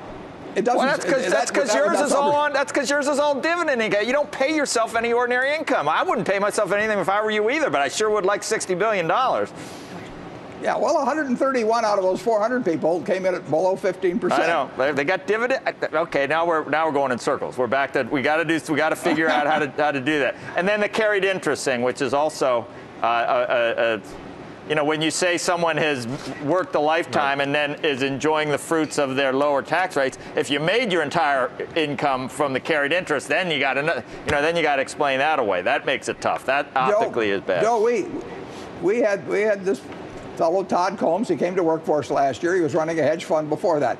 He made a lot of money from us last year because his performance was terrific. He did exactly what he was doing at the hedge fund before. He had people working for him. He came to work at the same time, read the same papers, and he got taxed at more than twice the rate that he would have if he'd done exactly the same activities at a hedge fund. Now, that does not strike me as making any sense.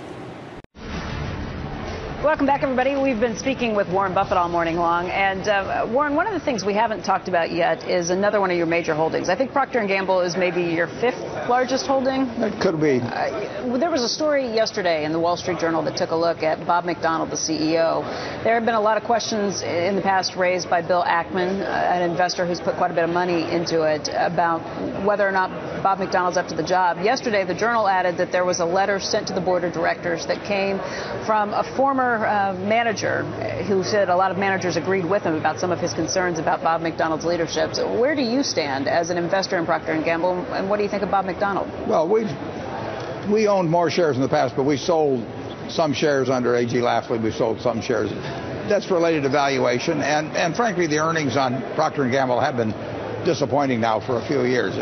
McDonald's a terrific human being. What goes on inside the place, what mistakes have been made, what the plans are, I'm really not, I don't know the answers on that. But you've got to say that Procter & Gamble is, you know, the jury's out on that now because they have disappointed in terms of earnings, and we'll see what happens. I know that the board is actively engaged in trying to come up with a strategy that they think makes sense to take the earnings forward. In the past, you've said that when you sell a stock, it's because you find something else that is a better investment, a better place to put your money. Did you sell that stock for any other particular purchase, or was it just... Yeah, no, we sold that. We've sold crap. We sold some companies that are very, very good companies. And we've used that money. We used it to buy, what, 11 or $12 billion worth of IBM in the last 12 months. We bought more Wells, another $1 billion worth of that. And then we bought some more Walmart a while back, another 700 or 800 million of that. And then additionally, I've given some money to these 2 new managers to run too. So you'll see a lot of stocks that they selected. So the money moves around pretty slowly, but it moves around. Todd and Ted, we can maybe talk more about them in just a little bit. Those are the 2 managers you were just referring to. And I'm giving them more money as we go along. Okay, we'll talk more about that in just a moment. You know, Warren, we just heard the ADP numbers here, and obviously they were a little stronger than had been expected. Everybody's playing this guessing game right now, though, trying to figure out where the economy stands. And that brings us back to a discussion we had earlier this morning, trying to figure out what the Fed does next with its monetary policy. You said if you were Ben Bernanke, you'd end QE2 right now based on how you think the economy's doing. I think the economy is coming back, and I think that we'll never know.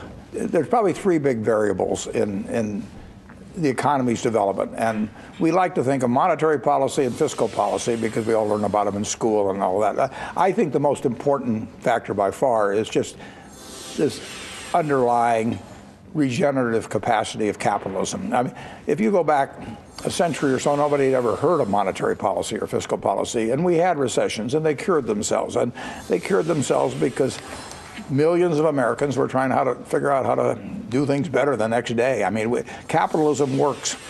And I think in this particular recession, I think it was enormously important what the Fed and the Treasury and government did immediately. They had to end a panic.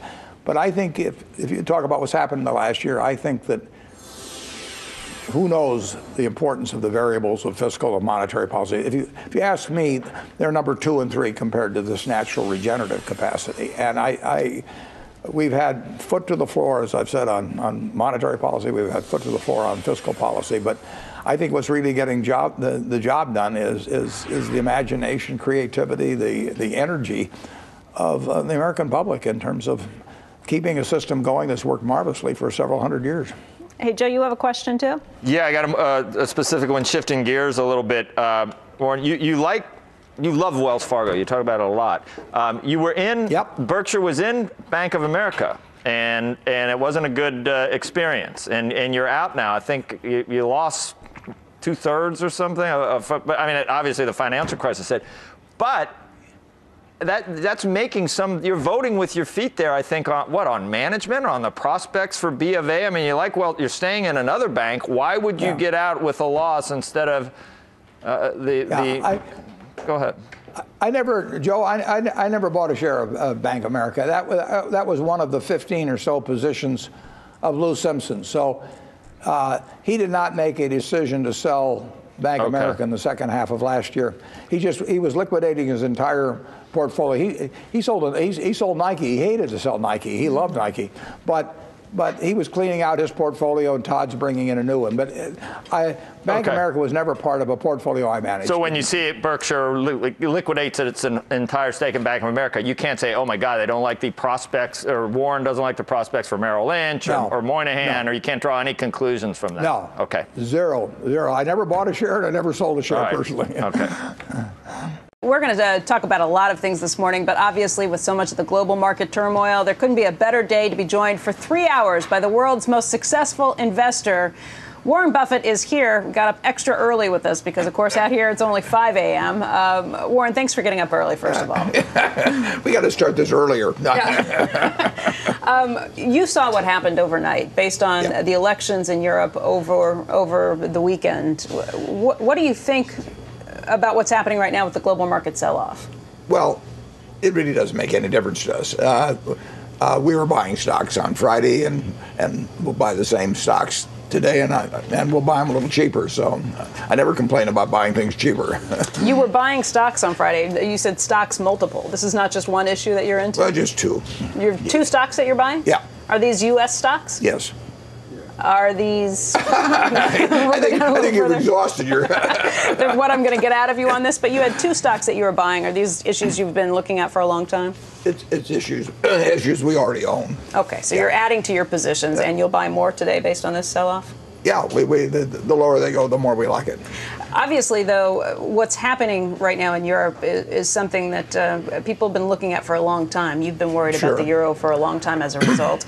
And when you see the shift away from austerity and the pushback that's coming from the voters, what do you think it means for the future of Europe? It's going to be very, very difficult to resolve their problems. I mean, not only are there problems of having 17 countries, but you've got problems of getting the constituencies in those countries behind and coordinating in some way. So it's a really tough problem. Did you anticipate, just kind of as you thought things through, that the voters might swing this direction over time? No, it's not surprising. I mean, if you tell people to tighten their belts and then you give them a chance to vote on it, it's the real problem of dealing with 17 countries, though, because even if you manage to sell to people in 1 or 2 or 3 countries on the fact that it's an advisable course of action, you really need 17 going in the same general direction. And if you're going to have a common monetary unit, you have to have somewhat common fiscal policies as you go along, and it's difficult. So right now we see what's happening, and we get the fact that this is a bit of a sell-off. This is some trouble that comes along the way. I know it's really difficult to predict what happens, but if you look a little farther, if you try and look 2-3 years down the road, where do you think we wind up with Europe? Well, I really don't know the answer, but there's going to be there'll be a lot more episodes. On the other hand, 10 or 20 years from now, Europe will be producing more goods per capita. I mean, Europe is not going to go away. It's a huge market. People have lots of skills. You've got factories. You've got wonderful companies over there. So it isn't like it's the end of the world, but it can be one very messy process in getting from here to there. We will get to there. What does it do in relationships in the United States? We talked to a lot of people this weekend, including Bill Gates, who pointed out that the United States has not fixed its deficits or its problems. You know, you look at the euro, and it's now at a 3-month low. I think it was dropping and testing that 130 mark earlier this morning. Right. The United States looks like a stronger place. At least the treasuries have been a little safer. But how long can that continue? I think it can continue a long time. The United States is on a different path, and we addressed the problems of our banks 3 years ago very decisively, and we put lots of capital in them, and they've retained lots of capital, and they've cleaned out a significant percentage of their bad loans. So we have a whole different banking system in the United States. Plus, we have our own currency. And being able to issue all of your debt in your own currency is just an entirely different game than having to issue it in some other currency. The ECB has figured out a way to extend its balance sheet, though, with the LTRO. Do you expect more fiscal easing or more monetary easing policy to come from them? Well, $1 trillion, $1 trillion euros isn't bad. I mean, they really had a funding scare, whatever it was, 5 or 6 months ago, and the banks they're in weak capital positions in many cases. In many cases they're loaded with sovereign bonds that mark to market don't make them look very good, and so they had a big funding problem coming up, and the ECB stepped in, and they stepped in a very major way, and they stepped in with 3-year paper. So you have to congratulate the ECB on heading off that particular kind of a funding crisis, but. The problems haven't been solved with the banks over there. The liquidity problems have been solved, the funding problems, but they need more capital, and they've been very reluctant to raise capital. I mean, you have not seen the banks over there go out and raise capital. We had one in Italy that did it, but they've got a lot of problems. I want to emphasize they'll solve them, right. But not necessarily without a lot of pain. Well, and that's where the politics get awfully ugly. In Greece, for this election over the weekend, you actually saw 20 neo-Nazi candidates who came into power. That's the first time that's happened since 1974, when the military dictatorship fell there. And I guess you've seen a lot of things like this before. Does this worry you as you start to see this turn politically? There are always a lot of things that worry me in the world, but I also believe that they get resolved. But asking people to vote for pain, is not necessarily a winning political slogan.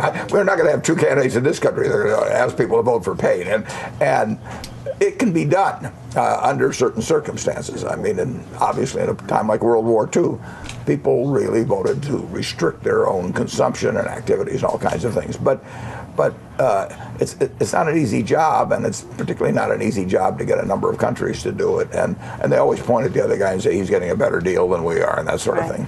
I know Joe and Andrew have some questions from back in the studio too, guys. Questions and comments, I guess. That's a surprise, Joe. Yeah. It's just, I guess, the whole structure of the EU and the common currency without the fiscal coordination. I guess I didn't think it through enough to see how it's actually going to work when this happens. You're really talking about the southern countries that have sort of lived beyond their means, saying, no, I won't accept us, even though we're broke.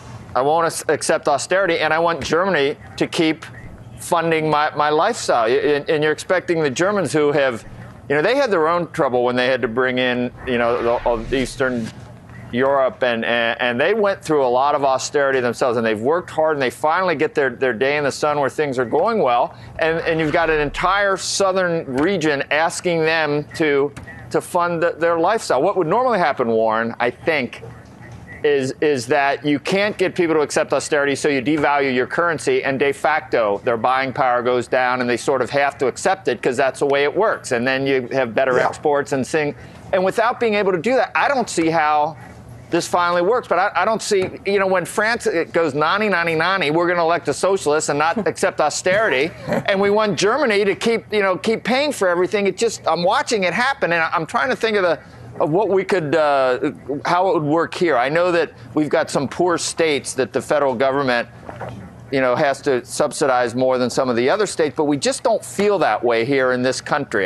They have not accomplished the United States of Europe, and they're nowhere near there. Well, you should have told them that 15 years ago, Joe, because you've given an analysis of the problem, and they do not have an answer for you. I really, and we talked beforehand, Andrew said he's been worried about it for a while. But short of this just not working and just sort of accepting defeat, I don't know how this really looks. I don't see how. I don't know what the next step is in terms of whether someone.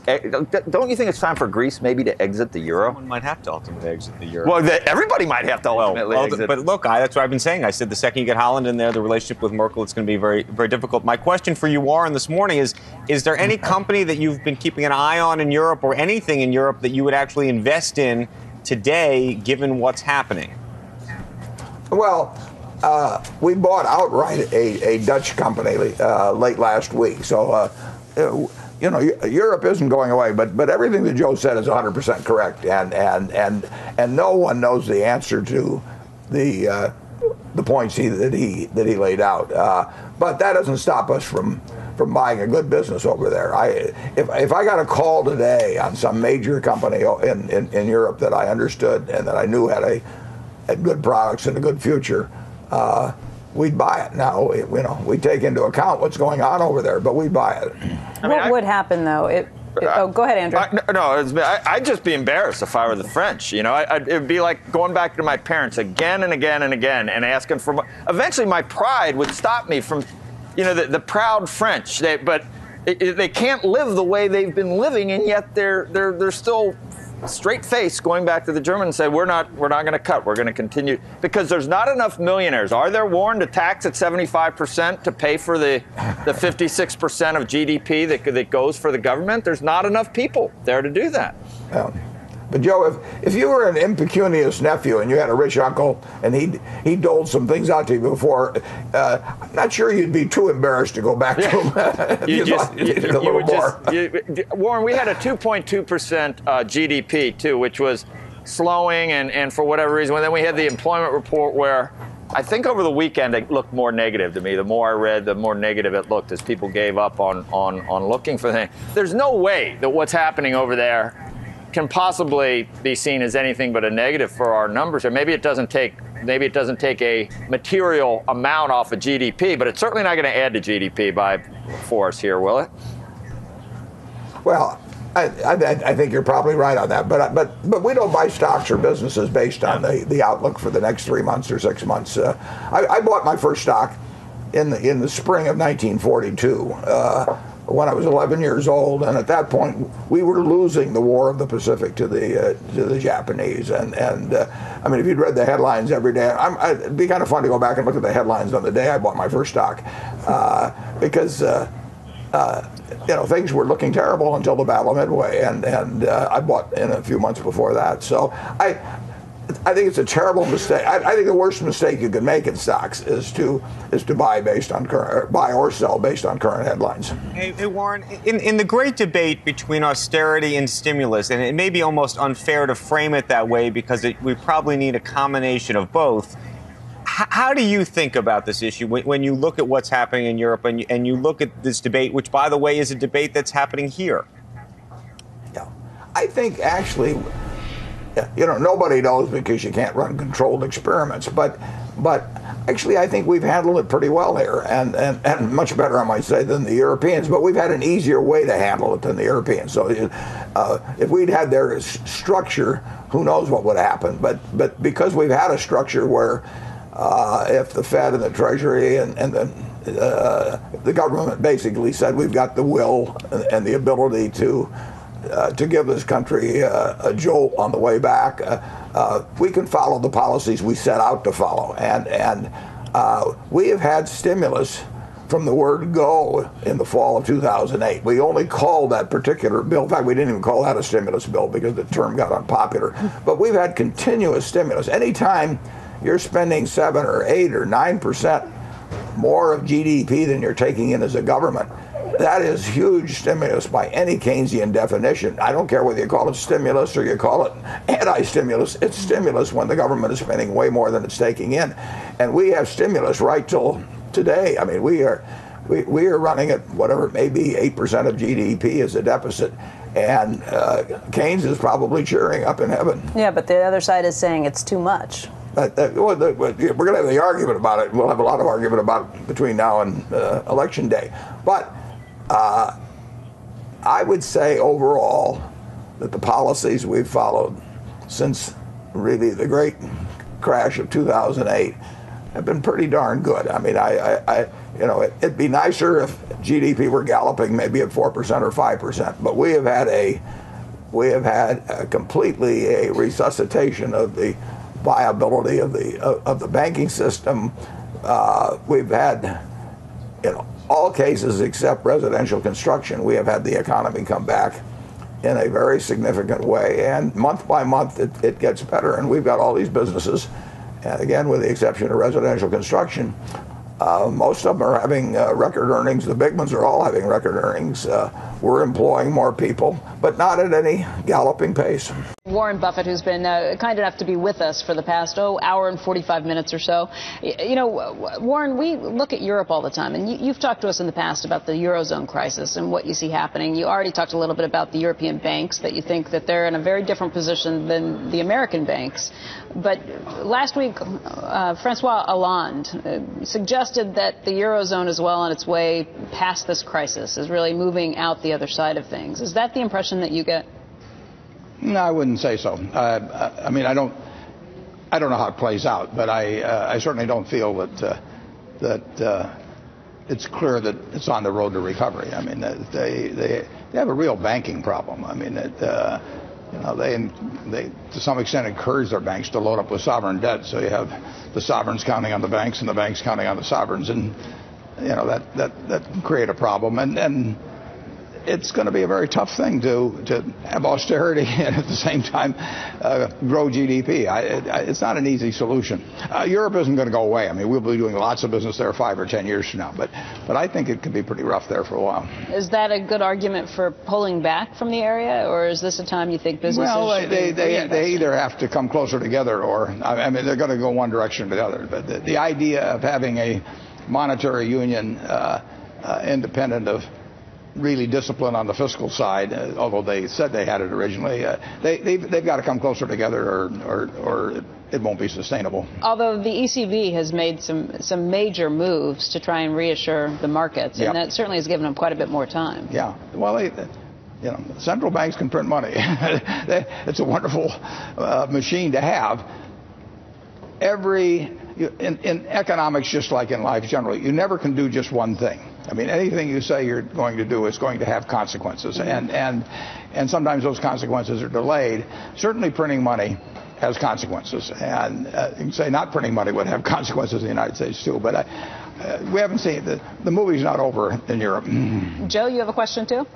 Warren, do you still think a single-family home is one of the best investments around? And have you actually tried to figure out a way to invest in that? You'd like to buy 100,000. You said you'd like to just buy as many as you could, but they're impossible to manage, and you can't really do it. Have you tried to figure out a way to do it? Yeah, and I've had a lot of suggestions from people after I made that statement, but it's not really feasible. And certainly compared to other things we can do with money, it's just too big a problem to deal with small units like that, and management problems and human problems. So I think that anybody that knows where they're going to want to live, has a reasonably assured income, I think they're making a terrible mistake if they don't buy a single-family home now and get a mortgage at these rates, and they should get a 30-year mortgage. It's really a golden opportunity. It was a little bit better 6 months ago, but it's still wonderful now. You're not going to see a chance like this 5 years from now. I'll guarantee you that. And 5 years from now, it's going to be a different picture, and rates will be higher and all kinds of things. I mean, this is the time to buy. If you know where you want, you got to want to live there. I mean, and a home's a wonderful thing, but I wouldn't buy one if I was going to move in 6 months or something of the sort. And I wouldn't buy one if I was terribly nervous about my job. Warren, a couple of times you have mentioned Ted Weschler, Todd Combs talked about what they've been doing as an investment cycle. A lot of times we get these notes from the SEC just about what Berkshire's doing with its investments. How much of that is yours? How much of it is Very little of it's mine. I mean, if it's Wells Fargo or IBM or Coca-Cola, I mean, I've got 4 stocks that aggregate over $50 billion that I manage, and I've got a bunch of other things too. But the action is with Ted and Todd, and they're building up portfolios, and they will buy $500 million at a time of something, and they're probably more prone. One of the two is more prone to move around in securities than I would be. But there's a lot of styles that work. So I am enormously pleased. They're getting lots of contingent compensation, less than they would if they were running a hedge fund, and they're paying a higher tax rate than if they were running a hedge fund, even though they're doing exactly what they would be doing if they ran a hedge fund. It's a real indictment of the tax system when you look at two guys who've just moved to doing the same exact thing from morning to night they did before, and now they pay double the tax rate for it. Wow. More than double. That's a good point. Andrew? Hey, Warren, I wanted to get an update on my favorite subject, newspapers. You bought the Omaha World Herald earlier this year. You now had a little bit of time to get under the hood. What do you think? Well, I'll have a big section in the annual report about newspapers, and I did write a letter to all our newspaper publishers. If you have a newspaper that's indispensable to a significant percentage of its community, I think you're going to do reasonably well over time. We still pay very, very low multiples for them. The trend of the newspaper industry is down, but you have to be primary about things that are of interest to your readers. And if they're, if you're in Grand Island, Nebraska, where we have a product, we've got to be relevant to what the people in Grand Island are interested in, and that's a much tougher problem as you get into bigger metropolitan papers. But it's working better or worse than you expected. I only say it because Newsweek just said they were going to stop printing recently. And I know community newspapers are a different situation, but a lot of people always have questions. Yeah, our small newspapers, and by that I mean towns of 20,000, 25,000, our small newspapers this year that have operated throughout the entire year for us, the revenues are down about 1%. Our larger newspapers like Buffalo and Omaha and now Richmond, those papers, which are larger communities, their revenues on average would be down more like 4 or 5%. So there is a real difference based on the relevance of the paper to a very very significant portion of its community. The bigger the community, the harder it is to have a community feeling. Warren, very quickly, earlier this week was the release of Greg Smith's book about Goldman Sachs, the guy who wrote that op-ed piece in the New York Times saying, "This is why I left Goldman Sachs." Did you see any of the interviews that he has done? Did you take a look at any of the book? What do you? I haven't read the book. I saw an interview, but I think the idea of a guy 33 who's making $500,000 a year and is unhappy because he isn't making $1 million, and probably in any other occupation but investment banking would be making $75,000 a year. I thought the idea that one disgruntled employee leaving a company with 30,000 employees warrants an op-ed with no specifics really in it except the word Buffett. I think I did not think that reflected great editorial judgment. Okay. I bring this up because Lloyd Blankfein's going to be on a little later in the morning. Warren, obviously we've covered a lot of ground, and we appreciate you for spending so much time with us and talking so much. Warren, first of all, Sylvia Matthews Burwell, who's being nominated for OMB, she's from the Walmart Foundation, but you have some experience with her as well. You know who she is? Yeah, I think she was at the Gates Foundation, too, and after she left, working with Bob Rubin. And no, she's first class. Okay, so just again, it's amazing, Joe, as you sit here, Buffett has thoughts or knows just about someone involved in just about every one of the headlines that you ran through. You spoke about Janet Yellen, and Warren, we've spoken an awful lot about your thoughts on the economy this morning. Yellen is just making this speech, probably not a surprise to hear many of the things that she's saying, that she doesn't see any cost right now to what the Fed's doing. Do you worry about future costs? Well, there's never a problem when you're buying. I mean, the Hunt brothers were doing great on silver, while they were buying. It's the selling that could be a problem, to whom. And it's got to be some kind of a problem when they unwind. Now, how big a problem, I don't know.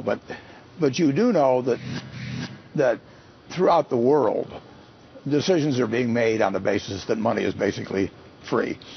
And when the signal comes that that's going to change in a major way, you're going to see a lot of activity, a lot of places, and how extreme it gets, I don't know. It doesn't have anything to do with what we do. I mean, if we buy Heinz, we know that's coming at some point.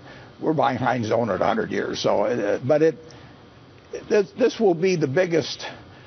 This will be the biggest economic event for market participants that they have seen in quite a while, when they get a strong signal that the Fed is reversing in a significant way. You've made it very clear that you are a fan of Ben Bernanke. You think that he saved the global financial system back in 2008. But you've also been saying, I think for over a year at this point, that you've been concerned about how much the Fed is doing. Are you growing increasingly concerned? Another $85 billion every month just in QE infinity. It's easy to do on the upside. And like I say, you could... We're having $3.6 billion of expenditures, trillion, and let's just say he bought the whole issue, and we had no taxes. Well, we know that doesn't work over time, right? But the Fed could do it. They could buy $3.6 trillion, and they could set up deposits for banks and so on. That would have enormous problems. We're doing a small variation of that, not so small, at $1 trillion, and it's an act that Bernanke has said he doesn't want to carry the whole load himself. I think the guy has been just absolutely terrific as the Fed chairman. But I don't think it, and I'm sure he's thought a lot about how he unwinds this and all of that. But I don't think it's totally predictable what will happen when it does happen. Let's talk about the euro very quickly. It has come under some pressure recently. People, including members of the ECB, have told us on Squawk Box that they are concerned about what's happening in Italy. This fellow Grillo, who won 25% of the election there, has said that he'd like to see a vote from the Italian voters whether or not they want to still be in the euro. Yeah. Where do you think we stand with the euro, which is right at 130 right now versus the dollar? We still haven't worked out a sustainable system for the euro. We have stemmed the fear when Draghi said that he would do whatever it takes. Whenever a central banker who can print money says, I'll do whatever it takes, that's very reassuring, but it doesn't solve the problem. I mean, the inconsistency of the fiscal policies of people who are trying to hook themselves to a common monetary unit has to be solved in some form, and we haven't gotten there yet. On the other hand, Europe is not going down the drain or anything. Europe 10 years from now will be producing more goods than it is today. But there's a lot to work through. Draghi headed off the immediate problem when he said, I'll do whatever it takes. All right, let's get to some questions real quickly. One from, or actually, go ahead, Joe. Why don't we let you ask this question? It's great to go to viewer questions. I had a huge philosophical question for Warren and how it's going to work its way out, because just seeing what we've been through for the past couple of months with the prospect of the sequester, and I don't know how we should do it, Warren, but you look at the deficits we're running, $1 trillion, and you see how hard it was just to raise taxes, as we did at the end of the year, and then to do the $85 billion, which this year isn't even going to be $85 billion. And I just wonder whether we're going to get to the point where we decide we want this much government and we just need to pay for it, and that means rich people don't have enough, so we'd have to raise taxes on the middle class, I guess. I mean, do you see a way out of it, as hard as it was just to cut $85 billion? We got another $900 billion a year that we somehow have to deal with, and it can't all be revenue. We can't raise taxes on. Do you see a way to do this politically? Joe, there's a way out of it. We found a way out of a civil war and a country half slave and half free. We found a way out of 2 world wars. We found a way out of a Great Depression. This country has a lot going for it. You don't see it. You read about the headlines about what government is doing, but we have an economy that works very, very well. I mentioned in the annual report that I bought my first stock when we were losing the war in the Pacific, and since that time the Dow has gone from 92 to 14,000 or so. I mean, and the headlines were terrible. This country goes through all kinds of problems, and we'd like to talk about them when they appear and they're in the headlines, but we've got such a basically strong and good country that we will overcome what 535 people do, and it will work over time. But you're still, like sometimes I think you're a Democrat, and other times I think you're a closet Republican. You think that the size of government shouldn't be above 21% of GDP. You're not arguing that we should go to 25, because maybe we should be at 25% to make it more fair and to give more entitlements and to take care of our citizenry, sort of the way Europe does. Maybe we should go to 25, but you don't. That's not. You're not. I'm not. No, I'm not there, Joe. I'm at 21.5 and 18.5 on revenue, and incidentally, that 3 points of gap will work out fine over time. I mean, that will not take debt as a percentage of GDP up. So it's very workable. It doesn't seem like a day by day, perhaps, but it's very workable. Well, maybe in a good economy, we don't need to cut. Maybe we come down, and people need less assistance. So maybe we won't stay at 25 or whatever. Maybe we get back down and then maybe the revenue goes up in a good economy, and both sides shrink. Is that what you think finally? And we do something with means testing, or I don't know. Maybe we solve our. Yeah, well, means testing. Yeah, but we aren't at 25 right now. I mean, if you look at 3.6 trillion of spending and 16 trillion of GDP, that is not 25. It'd be 4 trillion if it was 25. It's about 22.5. So we're getting there. All right. Yeah, we'll get there. Okay. Let's bring in that question from a viewer, Charlie Silver, which kind of plays into what Joe was just talking about. He wants to know if you are still as optimistic about the American economy and the stock market as you were when you wrote the op-ed piece in the New York Times in November 2008. Maybe you were more positive about the stock market then.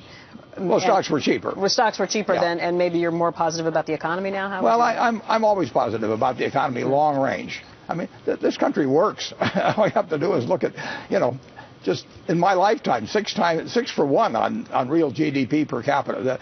We have you can't see it, but we have millions and millions of people out there trying to figure out how to make their lives better tomorrow. And they create companies like Oriental Trading. This was created by a young fellow here that had a couple of parents that had come over from Asia, and so you look at it, 750,000 square feet. We create things. Geico was created by a fellow and his wife back in 1936 that had $100,000. I mean, so the dynamism of America is not lost. We're always looking for the next big thing, and Jim Cramer wrote in. He's got a question about whether we're at the golden age of oil and gas and how Burlington is cashing in on it in terms of the train to the refinery. Will BNI switch to natural gas engines on its locomotives, he also asks. Well, we've got a couple of locomotives we're experimenting with this year on it, yeah. I think, and we're probably not the only one.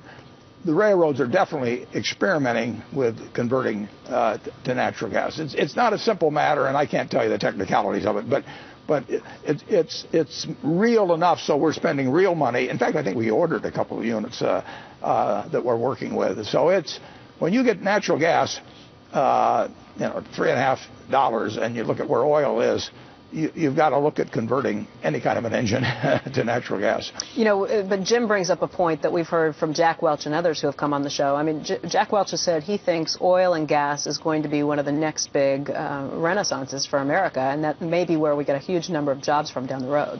Yeah, well, it's huge. The job factor is significant.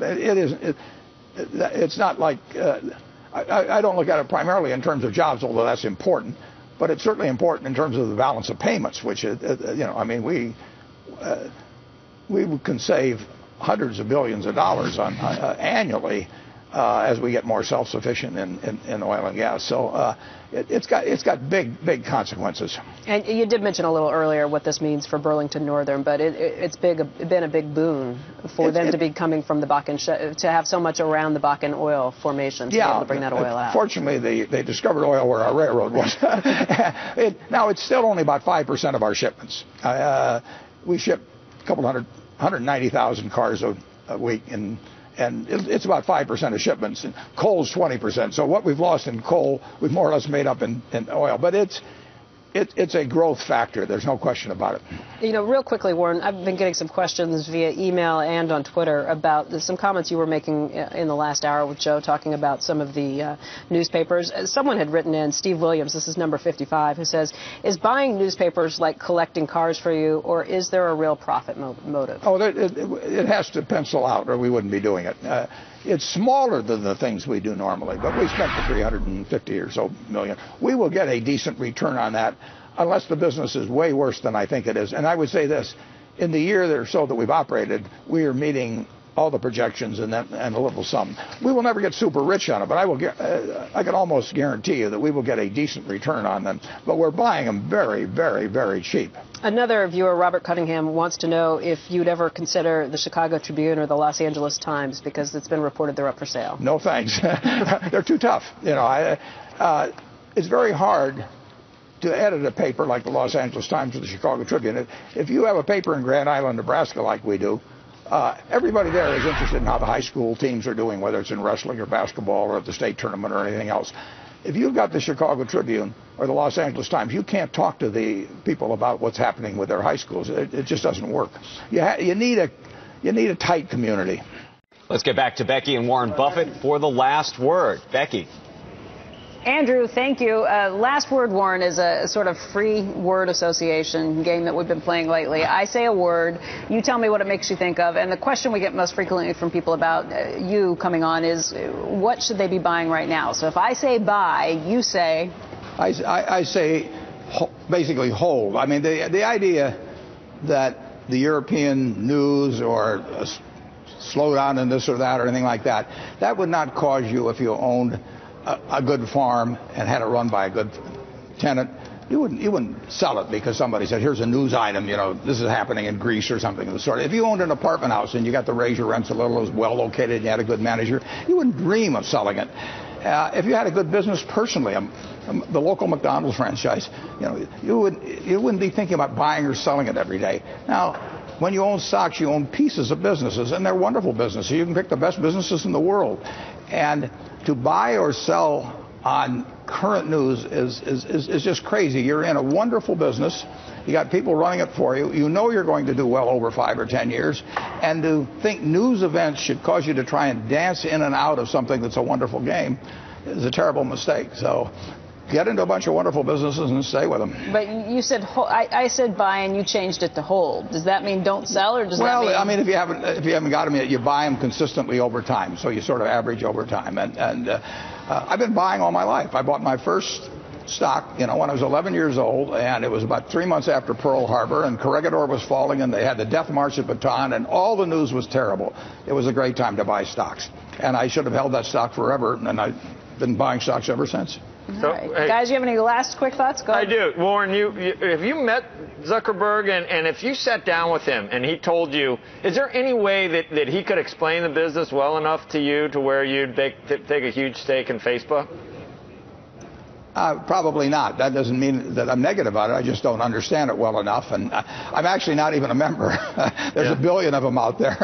So I like to buy things where I feel I've got a reasonable idea of how the business is going to be doing 5 or 10 years ago, just like for 10 years from now, just like I would buy an apartment house or a farm with the idea that I would think it was going to be a good thing to own 5 or 10 years later. There is a watershed event tomorrow that might change your view, and you are free to send me questions as well if you'd like, Warren. But this is a game changer for Facebook. Herndon's going to be on Facebook. Well, actually, Joe, I thought instead, you've always wanted a share of NetJets. I've got a NetJets tie here, and instead of giving you an 1/8, I'm going to take this. There's dozens of planes on this, and I'm going to give this to Becky to take back to you. Wow. You are now a major net. Here we go, Joe. Yeah, exactly. Here we are. Thousands of jets. I'm getting a tie. All right. Dozens of planes. Right. Dozens of planes on it. Warren, thank you very much for your time today. Thank you. We appreciate it, Thank you. I am back again with Berkshire Chairman and CEO Warren Buffett. And Warren, let's talk a little bit more about your letter and some of the things you put out this year. You mentioned that you're going to be doing things a little bit differently this year at the annual meeting. Last year, you added a panel of analysts who asked a lot of questions at the annual meeting, along with the 3 journalists who asked questions and all the questions that come from the audience. This year, you say you're still going to have 1 insurance analyst, but you've added another analyst who will be looking at the other Berkshire companies, the other Berkshire subsidiaries or units or businesses, whatever you want to call these. And you're also actively looking for a bear on Berkshire Hathaway. Why did you add that? Well, I just thought it'd make it more interesting. The crowd can hear somebody that thinks the stock's overpriced or that it's all a house of cards or whatever it may be. Mm-hmm. And we want the meeting to be interesting. So that person will get 6 questions, and we now have that person because I said it had to be a credentialed bear, preferably one who was short the stock. And Doug Cass is certainly a credentialed investor, and he says he's short the stock and he'd like to do it. So, Doug, you're on. Does he know this? No, he just knows it now. Joe, Doug actually wrote in, I think on Friday or Saturday after he wrote the note, and we kind of forwarded that on. So, Doug, if you're watching this morning, you're it, buddy. Make your plans for that weekend. Think of tough questions. See if you can drive the stock down 10% when you show up. Why? So you can buy back more shares? Yeah, that would be okay. All right. So let's talk about some other areas of things that you really brought up in the annual meeting. You talked about accounting, a long section on accounting, and you admitted at the end you'd be putting down the dentist drill. But why did you get into accounting this time around? Well, accounting is, I've done it before, too, and accounting is the language of investment in business. And to some extent, it's not well explained in certain cases, and sometimes people draw the wrong conclusions. So I like to stick in a little essay occasionally on where I think accounting falls short and how an investor or a business person has to think differently about it than going strictly by GAAP accounting. And then when I have an example that fits that, I'll write about it. And I know that isn't of interest to all of the shareholders. There's plenty of people that skip over that part. But I also think it's important that people understand it. We have some peculiarities in our own accounting, and I want the shareholders to understand it. And your problem with the thing that brought it up this time around was the purchase of additional shares of Marmon? Well, we had a situation where we actually, we bought originally 64% of Marmon. Then we bought some more. This is all pursuant to contract. And we had to immediately write it down. If we just bought that amount by itself, we wouldn't have had to write it down. But because there was a transition between two rules, we actually had to charge off this year $700 million immediately upon the purchase of something that did not shrink in value, $700 million. And we want to explain that. I would want that explained to me if I was a shareholder and my management did it. So I want the facts to be there. And admittedly, it can get kind of tough sledding there for a while for some people, but it's there. It's there to explain what goes on, and we get into it in terms of amortization of intangibles. And in the end, I've got two very smart sisters that have most of their money in Berkshire, and I want them to understand things and that affect the value of it, and I'm talking to them. Okay. Warren, if you were to look around, a question we got again and again, and I know we've talked about this a little bit, but for people who are just tuning in, there have been people who have been writing in who want to know, if you look at the S&P 500 right now, do you think that stocks are undervalued or overvalued? Well, I think they're undervalued relative to other assets. In other words, if I had a lot of money today, I would rather own equities than own fixed dollars, long-term government bonds, junk bonds, farmland, REITs. They will be affected if interest rates go up dramatically. All assets will go down in value because interest rates to investments are like gravity is, basically the physics. I mean, everything goes off of interest rates. But the cheapest thing around, I wrote that a year ago. I've been writing it for year after year. They're not as cheap as they were 4 years ago, but you get more for your money, and that's why we like buying businesses and we like buying stocks. You get more for your money there than you will get. The one thing that the dumbest investment, is, in my view, is a long-term government bond. I think a single-family house is a good investment for people where it fits their living pattern and what they're going to do. I think that makes it, and you can finance it extraordinarily favorably, and I think that makes sense for people. Okay, great. We were turning out 16 million cars a year not so many years ago. When it fell to 9 and fraction million, when people were panicked, it was going to come back from that. The scrappage rate was higher. Americans hadn't lost their love affair with cars. More Americans were going to be in the country every year. So now it's back to, I think he said 12.4 or something like that in February. And it's going to come back beyond that. I mean, well beyond that. And that really isn't a function of saying cash for clunkers, or it isn't a function of monetary policy or fiscal policy. It's a function of the fact that Mike is out there trying to figure out ways to sell more cars. People want to buy more cars. Money is cheap. The economy is coming back, and it feeds on itself over time. And you will see 12.4 look like a very low number in a few years. And that is happening throughout America. It happens in different places at different times. It hasn't happened in homes yet because there was a bigger surplus to clean out. But in the case of cars, you can postpone it a day or a week or a month buying it. But scrappage rates count over time. Sure. And there is a normal number of cars on the road for a given population in a place like the United States, and we fell below that for a while, and now we're coming back, and we're going to keep coming back. Somebody just wrote in, wanted to know if you'd be interested in buying AutoNation. Well, it's a good business. Yeah. It's a good business. We're always looking for the next big thing, and Jim Cramer wrote in. He's got a question about whether we're at the golden age of oil and gas and how Burlington is cashing in on it in terms of the train to the refinery. Will B&I switch to natural gas engines on its locomotives, he also asks. Well, we've got a couple of locomotives we're experimenting with this year on it, yeah. I think, and we're probably not the only one. The railroads are definitely experimenting with converting to natural gas. It's not a simple matter, and I can't tell you the technicalities of it, but it's real enough so we're spending real money. In fact, I think we ordered a couple of units that we're working with. So it's when you get natural gas, $3.50, and you look at where oil is. You've got to look at converting any kind of an engine to natural gas. You know, but Jim brings up a point that we've heard from Jack Welch and others who have come on the show. I mean, Jack Welch has said he thinks oil and gas is going to be one of the next big renaissances for America, and that may be where we get a huge number of jobs from down the road. Yeah, well, it's huge. The job factor is significant. It's not like I don't look at it primarily in terms of jobs, although that's important. But it's certainly important in terms of the balance of payments, which I mean, we can save hundreds of billions of dollars on annually as we get more self-sufficient in oil and gas. So it's got big consequences. Warren, we got a couple of viewer questions, actually several of them, but I want to bring two up right now about BYD, since Carl mentioned this in his introduction to that question. Ray from Westminster, Maryland writes in. He says, everyone seems to be aware of your investment in BYD. That's the Chinese electric car company. The stock's deteriorated of late, and I can't seem to get a handle on the firm's profitability. Are they trying to compete on pricing only, or does their battery technology give them a clear advantage? Well, the battery technology, if it works out like they hope it will give them a clear advantage. But battery technology is a evolving and tough game, and my partner Charlie particularly thinks that we've got the right fellow to make the breakthroughs in that area. But it isn't like you get it tomorrow or the next day. And there are a lot of smart people working on battery technology, and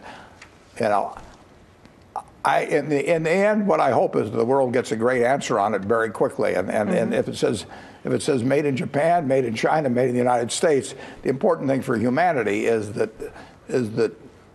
we get great battery technology. Now, like I say, Wang Changfu is an amazing guy. I'm impressed with him. The gentleman who runs BYD, right.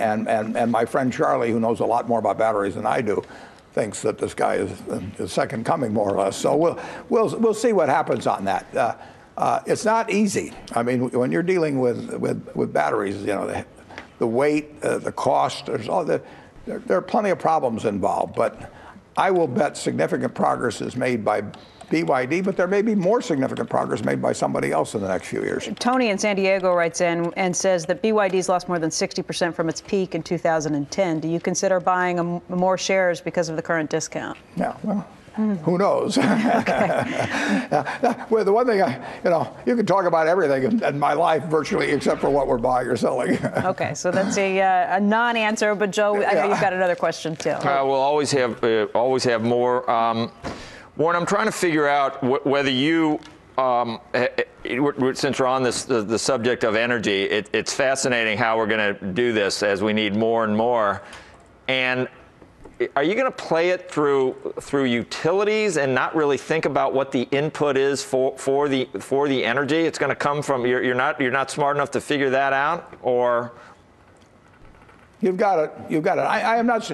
I'm not good at that. I got through physics okay in college, but that's just because I memorized the formulas. I really never knew why when you turned a little switch, lights went on or the television went on, and I still don't know. So I do not have a mind that really has any special abilities at all in terms of things of physical. So I leave that to others, and I just try and figure out whether people are likely to drink more Coca-Cola next year than last year. And I can understand certain, but I mean, I can understand if you're the low-cost guy in auto insurance that and people have to buy it, that you're going to do very well over time. But I am not good at insights about the future products, and I do not sit and try and figure out trends or any of that sort of thing. And I don't pay any attention to people to talk about them because I don't know enough to evaluate them myself. Yeah, but utilities are going to be there delivering whatever it is that generates the energy, and so that's the way you're going to participate in that, because you haven't bought natural. Fundamental. You haven't really bought natural gas or oil in the ground or typically, right? Not very often, no. And you know, I don't know. The oil picture 5 years from now will be, may be much more dependent on politics than whether I can pick the best geologist in the United States. And I know we'll be using more natural gas. I know it's got all kinds of advantages, and it's cheap on a BTU equivalent to oil, and it's cleaner, and all kinds of things. But in the end, the price depends on supply and demand. And even though demand will go up some, I don't know whether supply is going to go up even faster than that. And so far, it's been, in the last few years, I should say, that natural gas has been pretty disappointing. It hasn't been disappointing in terms of finding it, hasn't been disappointing in terms of its performance. It's just been there's been too much of it around. And I don't know. I'm not good at figuring out whether that will change a year from now or 5 years from now, and I'm not in that game. I do like your point, though, about batteries, and it's a tough hill to storm. But if you could take that hill and turn batteries into something other than what they are today, that has implications for solar, certainly for BYD. Would you say, Warren, that the evolution of batteries, is where you are most leveraged to innovation in tech? Well, perhaps, and Carl, you're 100% right. I mean, it's going to happen. It may happen at BYD. It may happen, with General Motors. It may happen in Japan. Lots of smart people are working on it, and it's a tough problem because you got so many smart people, and it is proving tough to get accomplished. But it's going to happen. It will happen, and I'm not the kind of a guy normally that makes a bet on who's going to make it happen. I'm just not that. I'm not that good at picking the winner in something like that. I know who's going to win in soft drinks. I know who's going to win in chewing gum. I know who's going to win in auto insurance, but that doesn't really take any great insights. My partner Charlie Munger believes very strongly that BYD is the most likely winner in this. He's got and he is a lot smarter than I am on this subject and a lot of other subjects, but that doesn't mean I'd shove all my chips out on the table just because Charlie feels that way. Last word, Warren, is a sort of free word association game that we've been playing lately. I say a word, you tell me what it makes you think of, and the question we get most frequently from people about you coming on is, what should they be buying right now? So if I say buy, you say? I say basically hold. I mean, the idea that the European news or slow down in this or that or anything like that, that would not cause you, if you owned a good farm and had it run by a good tenant, you wouldn't sell it because somebody said, here's a news item, this is happening in Greece or something of the sort. If you owned an apartment house and you got to raise your rents a little, it was well located, and you had a good manager, you wouldn't dream of selling it. If you had a good business personally, the local McDonald's franchise, you wouldn't be thinking about buying or selling it every day. Now, when you own stocks, you own pieces of businesses, and they're wonderful businesses. You can pick the best businesses in the world. And to buy or sell on current news is just crazy. You're in a wonderful business. You got people running it for you. You know you're going to do well over 5 or 10 years. And to think news events should cause you to try and dance in and out of something that's a wonderful game is a terrible mistake. So get into a bunch of wonderful businesses and stay with them. But you said, I said buy, and you changed it to hold. Does that mean don't sell, or does that mean? Well, I mean, if you haven't got them yet, you buy them consistently over time. So you sort of average over time. And I've been buying all my life. I bought my first stock, when I was 11 years old, and it was about 3 months after Pearl Harbor, and Corregidor was falling, and they had the death march at Bataan, and all the news was terrible. It was a great time to buy stocks. And I should have held that stock forever, and I've been buying stocks ever since. Take a look at Lowe's, that company coming out with its earnings expectations today, and it beat expectations. Revenue came in a lot better than expected, too. You can see that stock is indicated to open higher, $27.80 to $28 after closing at $27.16. By the way, if you were listening to Squawk earlier this morning, you know that Warren Buffett is bullish on housing. Warren, you talked about how this is maybe the best place to put your money, maybe even better than the stock market? Well, I think if you have a way to manage the single-family homes, single-family homes are selling at very attractive prices in many places, and the mortgage financing you can get is unbelievable. It's a great way to short the dollar. All right. We are back here in Carter Lake at the Hollywood Diner where Warren's having the breakfast of champions. He just ordered a strawberry shake and he's ready to go with the markets. Warren, we've been watching what's been happening with the futures, and when we came in this morning, it looked like the Dow futures were off by more than 90 points. Right now, they're only down by about 75 points after all the news coming out of the elections. What's your take on it? Well, the lower they go, the better I like it, because I'm going to be buying stocks today, and obviously I like buying stocks lower rather than higher. So go on down, as you're kind of cheering, I heard earlier, like down, down, down as the futures. You know, if you're a net buyer of stocks, you're better off if stocks go down.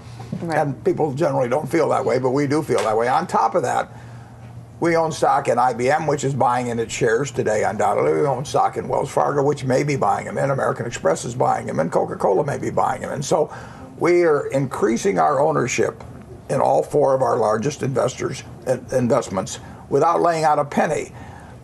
The lower those stocks are, the more those a given amount of dollars buys. So we are benefiting. As soon as the market opens, we're benefiting every minute if they tick down. Okay, and it's significant over time. It is significant over time. That's part of the reason you liked IBM to begin with, correct? Sure. We will. Our ownership of IBM has gone up significantly since the end of the year, without us laying out any money. And you know, if that happens long enough, it makes a lot of difference. We bought 6.7% of Coca-Cola some years ago. It's now 9% without us laying out another dime. Same things happen with American Express. How much do you own of that right now? I think we own about 14%. 13%, 14%? Yeah. And it goes up, and we haven't bought a share for, I don't know, 10 or we can't buy it because it's a bank holding company. But our interest in the company goes up, and we love it. It's a wonderful business, and what's better than owning more and more of a wonderful business without laying out any money? Right. This weekend at the shareholders meetings, there were about 35,000 shareholders who came in through Omaha. Was there anything in the questioning that caught you by surprise, or that maybe you learned something from? Well, the questions just generally were good, and of course, to some extent, you learn what's on the shareholders' minds, and to an extent, I will even think about addressing next year in the annual report the kind of questions that the answers to the kind of questions that we get, and it tells me what shareholders, what I haven't communicated perhaps well enough to shareholders.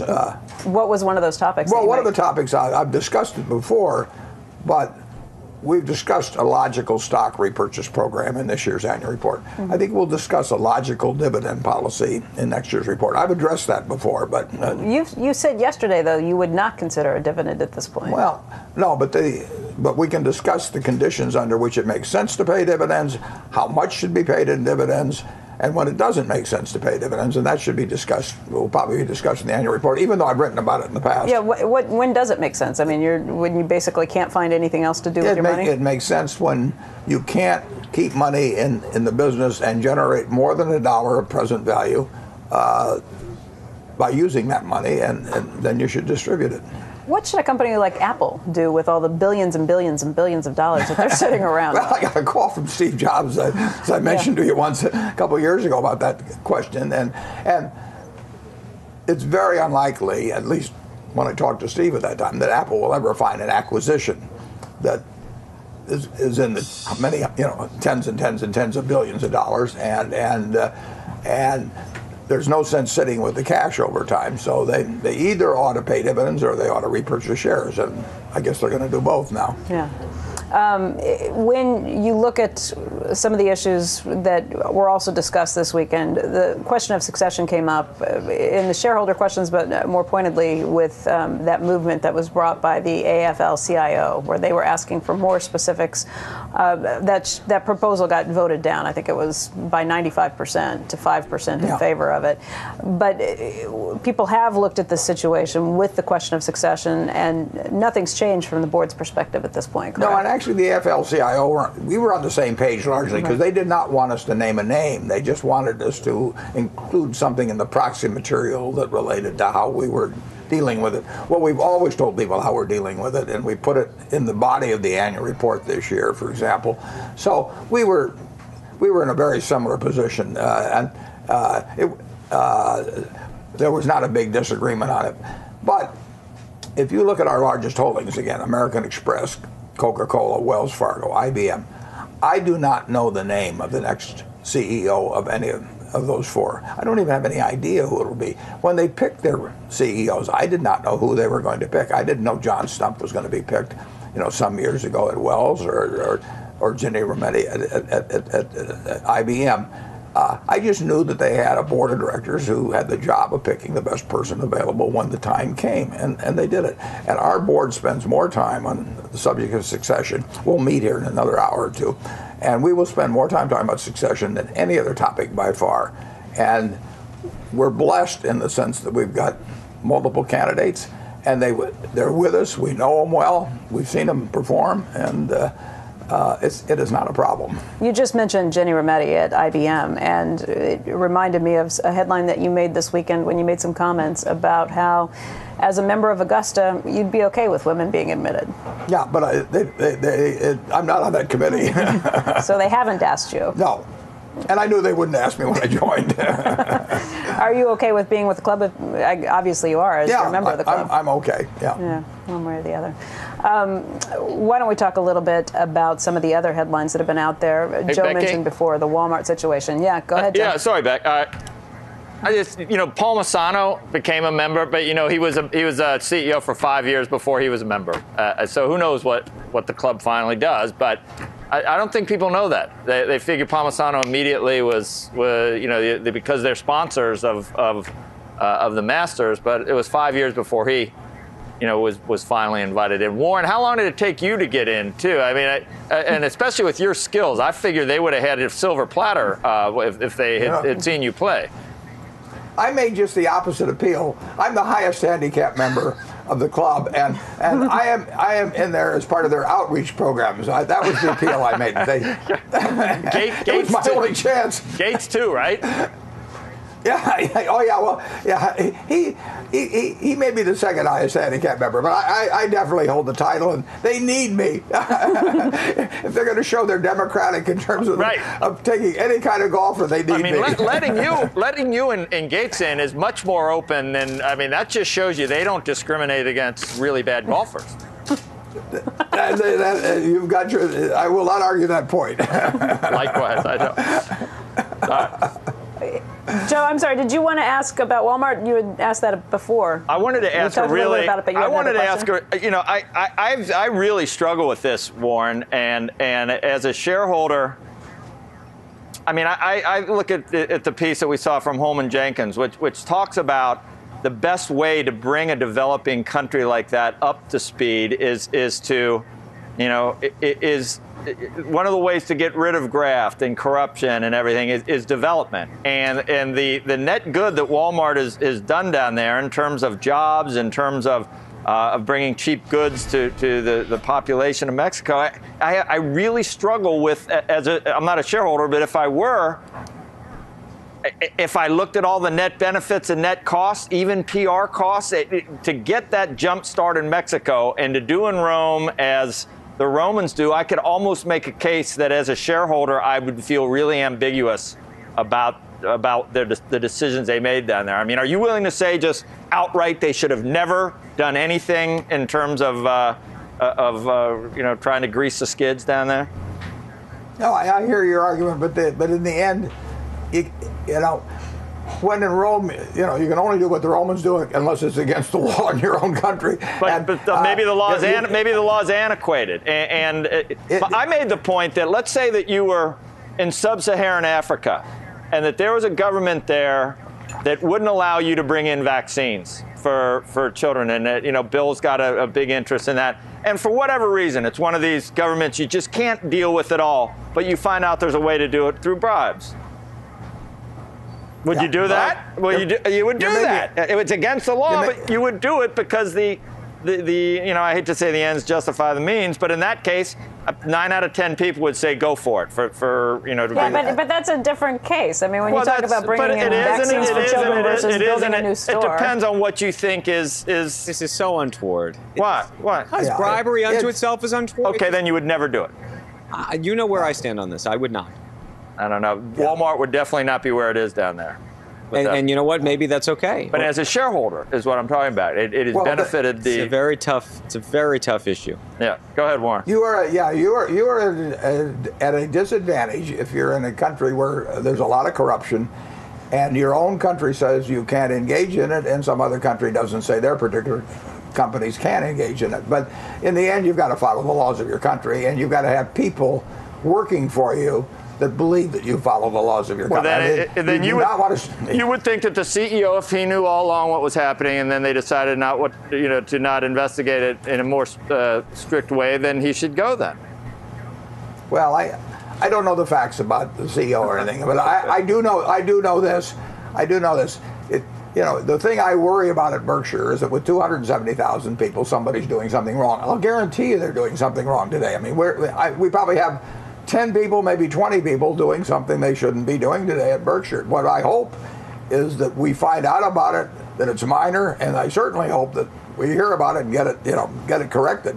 But you can't have a huge anybody runs a huge organization. I don't care whether it's a church or an army or a political organization, a governmental department. I mean, that's what haunts you, is that down the line people are doing things that they're not supposed to be doing, and you have various methods to try and keep that under control. You'll never solve it 100%. You have to make sure when you do find out about it, you do something about it. Hey, Warren, if we learn within the Walmart issue that somehow it really did get to the board, and that there really was a cover-up of grander proportion than even we know, would that change your view about whether you want to own the stock, or is the business unto itself so solid that it doesn't matter who's running it? Well, I really don't want to get in the hypothetical of going to the board, because I don't think it did. I mean, I'll take some other company, the XYZ company, and my guess is if something really terrible got to the board and they didn't do anything about it, you'd change the board, and then there would be no problem owning the stock, in terms of a new board being there. I don't think it's a reason to throw away a business because if one of our subsidiaries, if somebody does something wrong, the answer is not to get rid of the subsidiary. The answer is to get rid of the person that did something wrong. Mm-hmm. You've said in the past that you want to own businesses that could be run by a ham sandwich.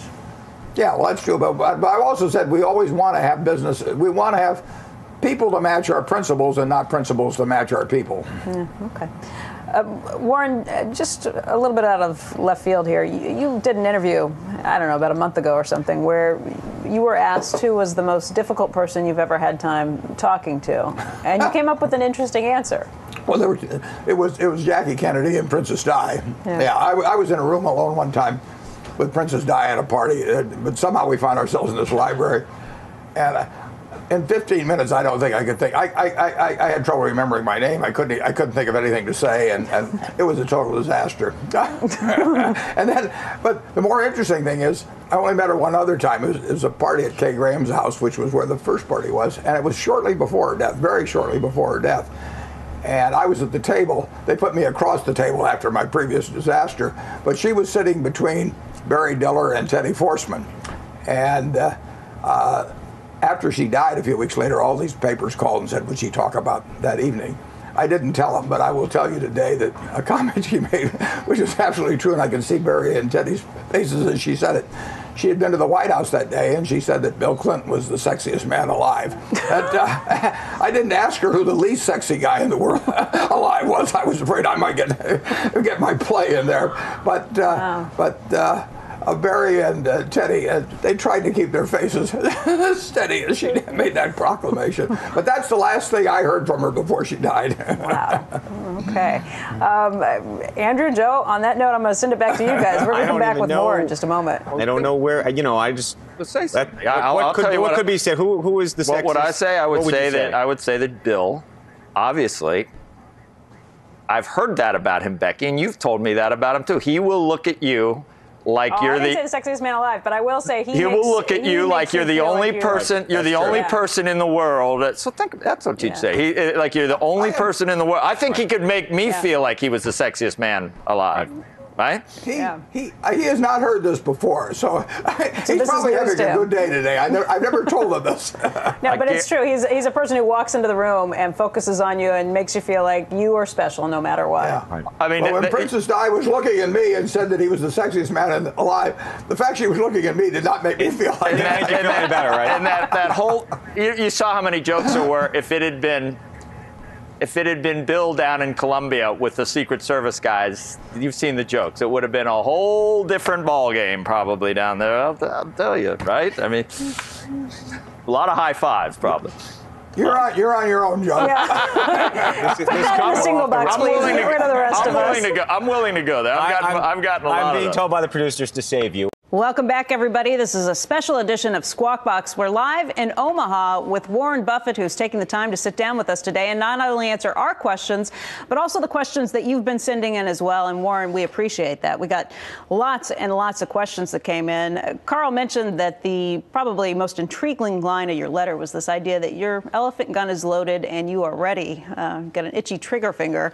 That's what sparked a lot of the questions that came in. So do you mind if we play rapid fire real quickly with some of these questions? Okay, go to it. All right. The first one, let's say, comes in from Michael in Canada, who writes in, with articles mentioning that you're looking for major acquisitions with the economy favoring the low-cost segment, wouldn't Family Dollar be an ideal fit? Well, there are a lot of companies that would be a fit at a price. It's easier for us to buy businesses that are privately owned, the ones that are trading in the market, because people, I don't care what the market price is in terms of what they're worth to us, but generally speaking, people in evaluating mergers and acquisitions look at the premium paid to the market price and decide whether that's a fair price or not. A fair price to us is one where we think we're going to get our money's worth in terms of future earnings. And I would say that we will generally have more luck with private businesses than public businesses, although Burlington was a public company. Most good companies sell at prices where if we were to pay a 20% premium to market, I would not want to buy them. I mean, if you look at 50 large companies that would sort of fit the elephant category, if you add 20% to that price, I don't want to pay that for the business. There's a few exceptions to that, but not very many. All right, well, let's talk about a private company. We had Whitney Tilson on our air earlier this week. He said he knows nothing, but it struck him that Mars might be an interesting company. Well, Mars is a wonderful business, and they're partners in Wrigley. And if the Mars family were to ask me about selling their business, I would say keep it. I mean, if you own a wonderful business in life, the best thing to do is keep it. All you're going to do is trade your wonderful business for a whole bunch of cash, which isn't as good as the business. And now you got the problem of investing in other businesses, and you probably paid a tax in between. So my advice to anybody who owns a wonderful business is keep it. Now, sometimes there's some reason in terms of taxes or family situations or whatever it may be that a wonderful business is for sale. But I have told a number of people who have come to me who have wonderful businesses, if you can figure out a way to keep it, because all you're going to do is take that $1 billion you get or $5 billion, you're going to pay some tax on it. Now you're going to go out and buy some stocks, and most of those stocks you buy are not as wonderful as the business that you already own, and you don't know as much about it, and so sometimes it pays to know when you're well off. So why does anybody ever sell to you? Well, they sell because families subdivide, procreate, or whatever you want to call it, and sometimes people lose interest in the business. We bought a company called See's Candy, one of our very first purchases back in 1972.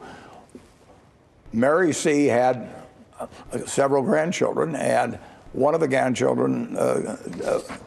grandsons was very interested in running the business, and one was less interested. And the one that was interested died, and the one that was less interested then decided to sell. There's human dynamics that enter into it, but you should never sell a good business just to get money. That does not make sense. Okay, let's take a few more viewer questions. This one's number 96. And again, this is Paul in Thailand who wants to know, on this unloading the elephant gun, are you planning to unload in the United States or outside of the United States? Any place I can. I can't afford to be picky. There's so few chances out there that 4 or 5 years ago, I was very lucky because I got a letter from Israel about Iscar, and I'd never heard of the company before, but I could tell it was our sort of business and our sort of management. So I would hope to get another letter like that tomorrow, and I don't care whether it comes from the UK or Germany or France or wherever. It's more likely to be the United States than any other place. But we have certainly not bought our last international company. Well, someone else writes in, Sergio from Mexico. He wants to know, is there some reason not to use the elephant gun on the stock market? For instance, increasing Wells Fargo to the 10% limit or buying a lot more Walmart? Yeah, well, in the last year, we've done both of those things. We've bought some more Walmart, some more Wells Fargo. And I like those businesses, and I like the prices at which they sell, and I like the managements. But if I had my choice, I would rather buy a big business that fits all our criteria. But we have 60+ billion in common stocks, and those are pieces of businesses that I like. And most of those businesses, now Wells Fargo we couldn't buy. We can't buy a bank. Coca-Cola isn't going to sell out to us. Walmart isn't going to sell out to us. So we would be very happy owning 100% of those businesses at the prices at which they sell, or otherwise I wouldn't buy the stock. Okay. Roman from Pittsburgh writes in, and I think I know the answer to this one, but he wants to know if you'd be interested in purchasing more U.S.-based railroads at the right price. You can't do that, correct? That would be pretty tough, yeah. And in fact, when we bought the BNSF, it wasn't actually required by law, but we thought it was advisable to sell our holdings in the Norfolk Southern and the Union Pacific. And that probably cost me at least $1 billion. I liked those stocks. I mean, I knew those companies were going to do well. And legally, we didn't have to do it. We thought that probably was a good idea, and now I think it's a bad idea. But it's not a reflection of your vision for the rest of these. Oh no, I thought I would have bought more of those railroads. The railroads have a common future. The big railroads in the United States have a common future. Now I like the ones in the West a little bit better than the East, but there are fundamental reasons why railroads were going to do well, no, if I could be loaded with, at least at the prices of a year ago, if I could have been loaded with other railroad stocks as well as buy the BNSF, I would have done it. Omaha is getting ready for Berkshire's annual shareholder meeting. Starts tomorrow. Becky Quick is live in Omaha, of course. Talked to the Oracle over the, I guess earlier yesterday, right, Beck? It was last night, Carl. We got the chance to catch up with the Oracle of Omaha. He's going to be here on this stage tomorrow along with Charlie Munger, and that's where they'll be addressing about 35,000 Berkshire shareholders. You guys were just talking about Facebook, and obviously technology stocks, that's not where Warren Buffett has invested in the past, but he did say with Facebook, while he wouldn't be touching it himself, he does not think that social media, the networking stocks at this point, he does not think it's the same type of bubble that we saw back in 1999, 2000. He said that we are not near that craze where you can just slap .com on anything and it will sell. So that's a little bit of interesting insight just on the Facebook issue from him. It was not an all-out endorsement, but again, he was not saying that this is something that he'd seen before, like he called it back in 2000, 2001.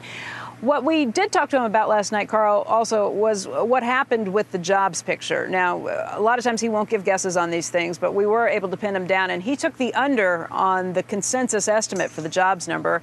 He was right on that call, and when we asked him why, he said it was because of what he's seeing in the economy. Obviously, he has a very good sense of what's happening based on the almost 70 or almost 80 companies that Berkshire Hathaway owns, along with all the big blue chip stocks that they have major percentages in. Listen to how he sees the economy at this point. Well, I would say that we're still seeing an economy that's improving, but it's not at a fast rate. Now, it's been improving quite steadily since the fall of 2009, but the trajectory has been just, it's a very small angle, and that angle has not improved in the last few months. So, if anything, the economy is better now than it was 3 or 4 months ago, but it's not a lot better. Why do you think that it's not improving at a faster rate? We talk to people all the time who will blame everything from Washington to demand, but what's your take? It's because home construction hasn't come back. That will have a huge effect. When we start needing to build as many houses as we have households formed, you'll see a major change in the economy and in jobs, in my opinion. And, you know, that will happen, but I'm gradually learning not to predict when. Guys, we also talked to him a little bit about Meredith Whitney and some comments she made yesterday. She had said that as far as she was concerned, the banks have really seen their peak in terms of earnings with the first quarter. She thinks it'll be very hard for them to replicate what they've done in that first quarter. Buffett said that when it comes to Wells Fargo, at least, he would take the other side of that bet, that he thinks with Wells Fargo, you will see quarters later in the year where they earn even more than they did in the first quarter. And that's an interesting call, too, because, guys, we've been watching so closely with earnings, how they've come in. And there have been a lot of naysayers who don't think companies can continue to earn numbers like that. Becky, I'm curious because this is the first time that you're able to actually see Warren in person since the announcement of his diagnosis with prostate cancer. Was he surprised at all at how much chatter and the reaction in the stock right after the announcement that we saw? I just spoke to an analyst last night regarding Berkshire Hathaway, and he said there's a 10% premium in the stock because of Buffett. Yeah, I don't think he's surprised at all by the attention, the amount of attention it received, and I think that's why he took that step to go ahead and issue a release. Melissa, last night was the first time I'd seen him since that release came out, and he looked like his normal self. He said that he felt great. And again, he took that step of putting out that press release describing exactly what his condition was and why the fact that he had prostate cancer, which a lot of people wouldn't have done it, but he said that C word, the cancer word, is one that has a lot of connotations to people, and he just wanted to set the record straight. So I don't think he's surprised by how much it came out there, and I do think it'll be a topic of discussion here tomorrow at the meeting. All right. Becky. Can't wait for Monday. Enjoy the weekend. Guys. We know you'll work hard. Becky Quick joining us in Omaha. Yeah, those are grueling days. So that just especially when you're taking your 1-year-old. Not is it right? I can't imagine. Barely one. Oh, really? Kyle's he's on the road there. Yes. He's going to be participating in the interviews. His first shareholder meeting. Warren Buffett is in South Korea today. Becky Quick is traveling with him at an event there. He said that Japan's devastating earthquake is the kind of extraordinary event that creates a buying opportunity for shares in Japanese companies. Becky, as I mentioned, is traveling with Warren Buffett and will join us with a live report in the next half hour. And on the plane ride to Asia this weekend, Becky asked Buffett why he was making this trip. Take a listen. Why am I on a plane today? Can you keep a secret? Sure. Oh, okay. This is just for you. And whatever you do, don't tell anybody at Goldman Sachs. But yesterday, they called Berkshire's preferred. And that preferred has been paying us $15 a second. So tick, tick, tick. Yeah. But in calling it, they have to give us 30 days notice. And they apparently sent some registered letter to me. I haven't received it yet. So I decided to take off. I am going to be the Osama bin Laden of capitalism. And I'm on my way to an unknown destination in Asia where I'm going to look for a cave, let my beard grow, and if the U.S. Armed Forces can't find Osama bin Laden in 10 years, let Goldman Sachs try and find me. Warren, how much money have you made on this investment since you first put it in back in 2008? Well, we put in $5 billion, and for that we got two different securities. We got a preferred, which has been paying us 10% a year or $500 million a year. We've had that for 2 and a fraction years, so we've probably gotten $1.2 billion or $1.3 billion in dividends. That will be redeemed at $5.5 billion. So that will then have the dividends plus a $500 million profit on that. And then we have warrants on 43 million shares plus at 115, which if exercised today would be worth a couple billion, but they have another 2.5 years to run. So if we close it all out today, we'd have maybe 3.7, 3.8 billion of profit, but we're not closing it out today. Welcome back to Squawk Box, everyone. The euro has been under quite a bit of pressure this morning after the news over the weekend about the elections in Greece, Germany, and in France. Right now, it's trading just a hair above 130. Obviously, though, there have been some people who questioned why the euro hasn't seen even more pressures based on all the troubles they've been having there. Over this weekend, we got the chance to catch up with Bill Gates, who is a director at Berkshire Hathaway, and he talked a little bit about his thoughts on currencies and why you've seen some of these things happen. Why don't you take a listen? There's some of these currencies like, the Canadian dollar where you can say, okay, they've done a better job, therefore won't they benefit over time. The challenge with currencies is all the big ones have some difficulty It's not like the Americans have solved their deficit. And when you bet on a currency, you're looking at that long-term thing. What is the equilibrium at which the U.S. starts to pay back the net debt that it has externally, which is primarily to oil-producing countries, a little bit to China? Clearly some currency equilibration will be involved in that. So it's not like you can say, okay, I'll just buy the dollar. Also, most investors, including myself, most of your things are naturally in a dollar. So you start out, you could say, overweighted in the dollar, and you have to go to quite lengths even just to get neutral. And then the question is, okay, if you don't like the euro, how do you get neutral? There's not that many heavily traded currencies other than the euro. Again, we are live with Warren Buffett this morning. And Mr. Buffett, you hear those comments coming from Bill Gates, and it's a good question. For a lot of investors like himself, he is already overweighted in the dollar because he owns everything in it. So what do you do? Well, Bill and I probably talked about currencies as much over the years as stocks. It's a fascinating subject, and Bill's done well in currencies, but we are all dollar heavy. I mean, it's natural. You're going to be dominant unless you make a very, very conscious effort. You're going to be very heavily weighted in dollars, and he's thought about it, and I've thought about it, and I don't like any currencies over time.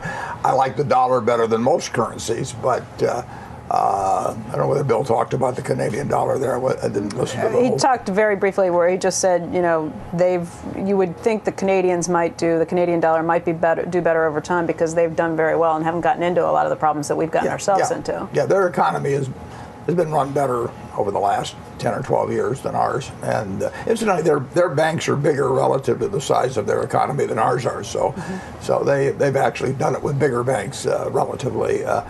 But I think Bill's done very well in Canadian currency, and I just wish we'd made as much money as he had out of it. But as an investor, when you look at currencies, it's difficult when you're as big as Berkshire to try and find things that you can really move. Well, and we're in so many different ways. We have insurance liabilities in all kinds of currencies around the world. We have businesses earning money in other currencies. It would be very hard for me to tell you precisely where we stand in regard to the euro, whether going up or going down, how it actually affects us, because we have so much interplay between our financial assets and our operational aspects. Do you worry about trying to hedge in currencies? No, I don't worry about trying to hedge. No. Okay.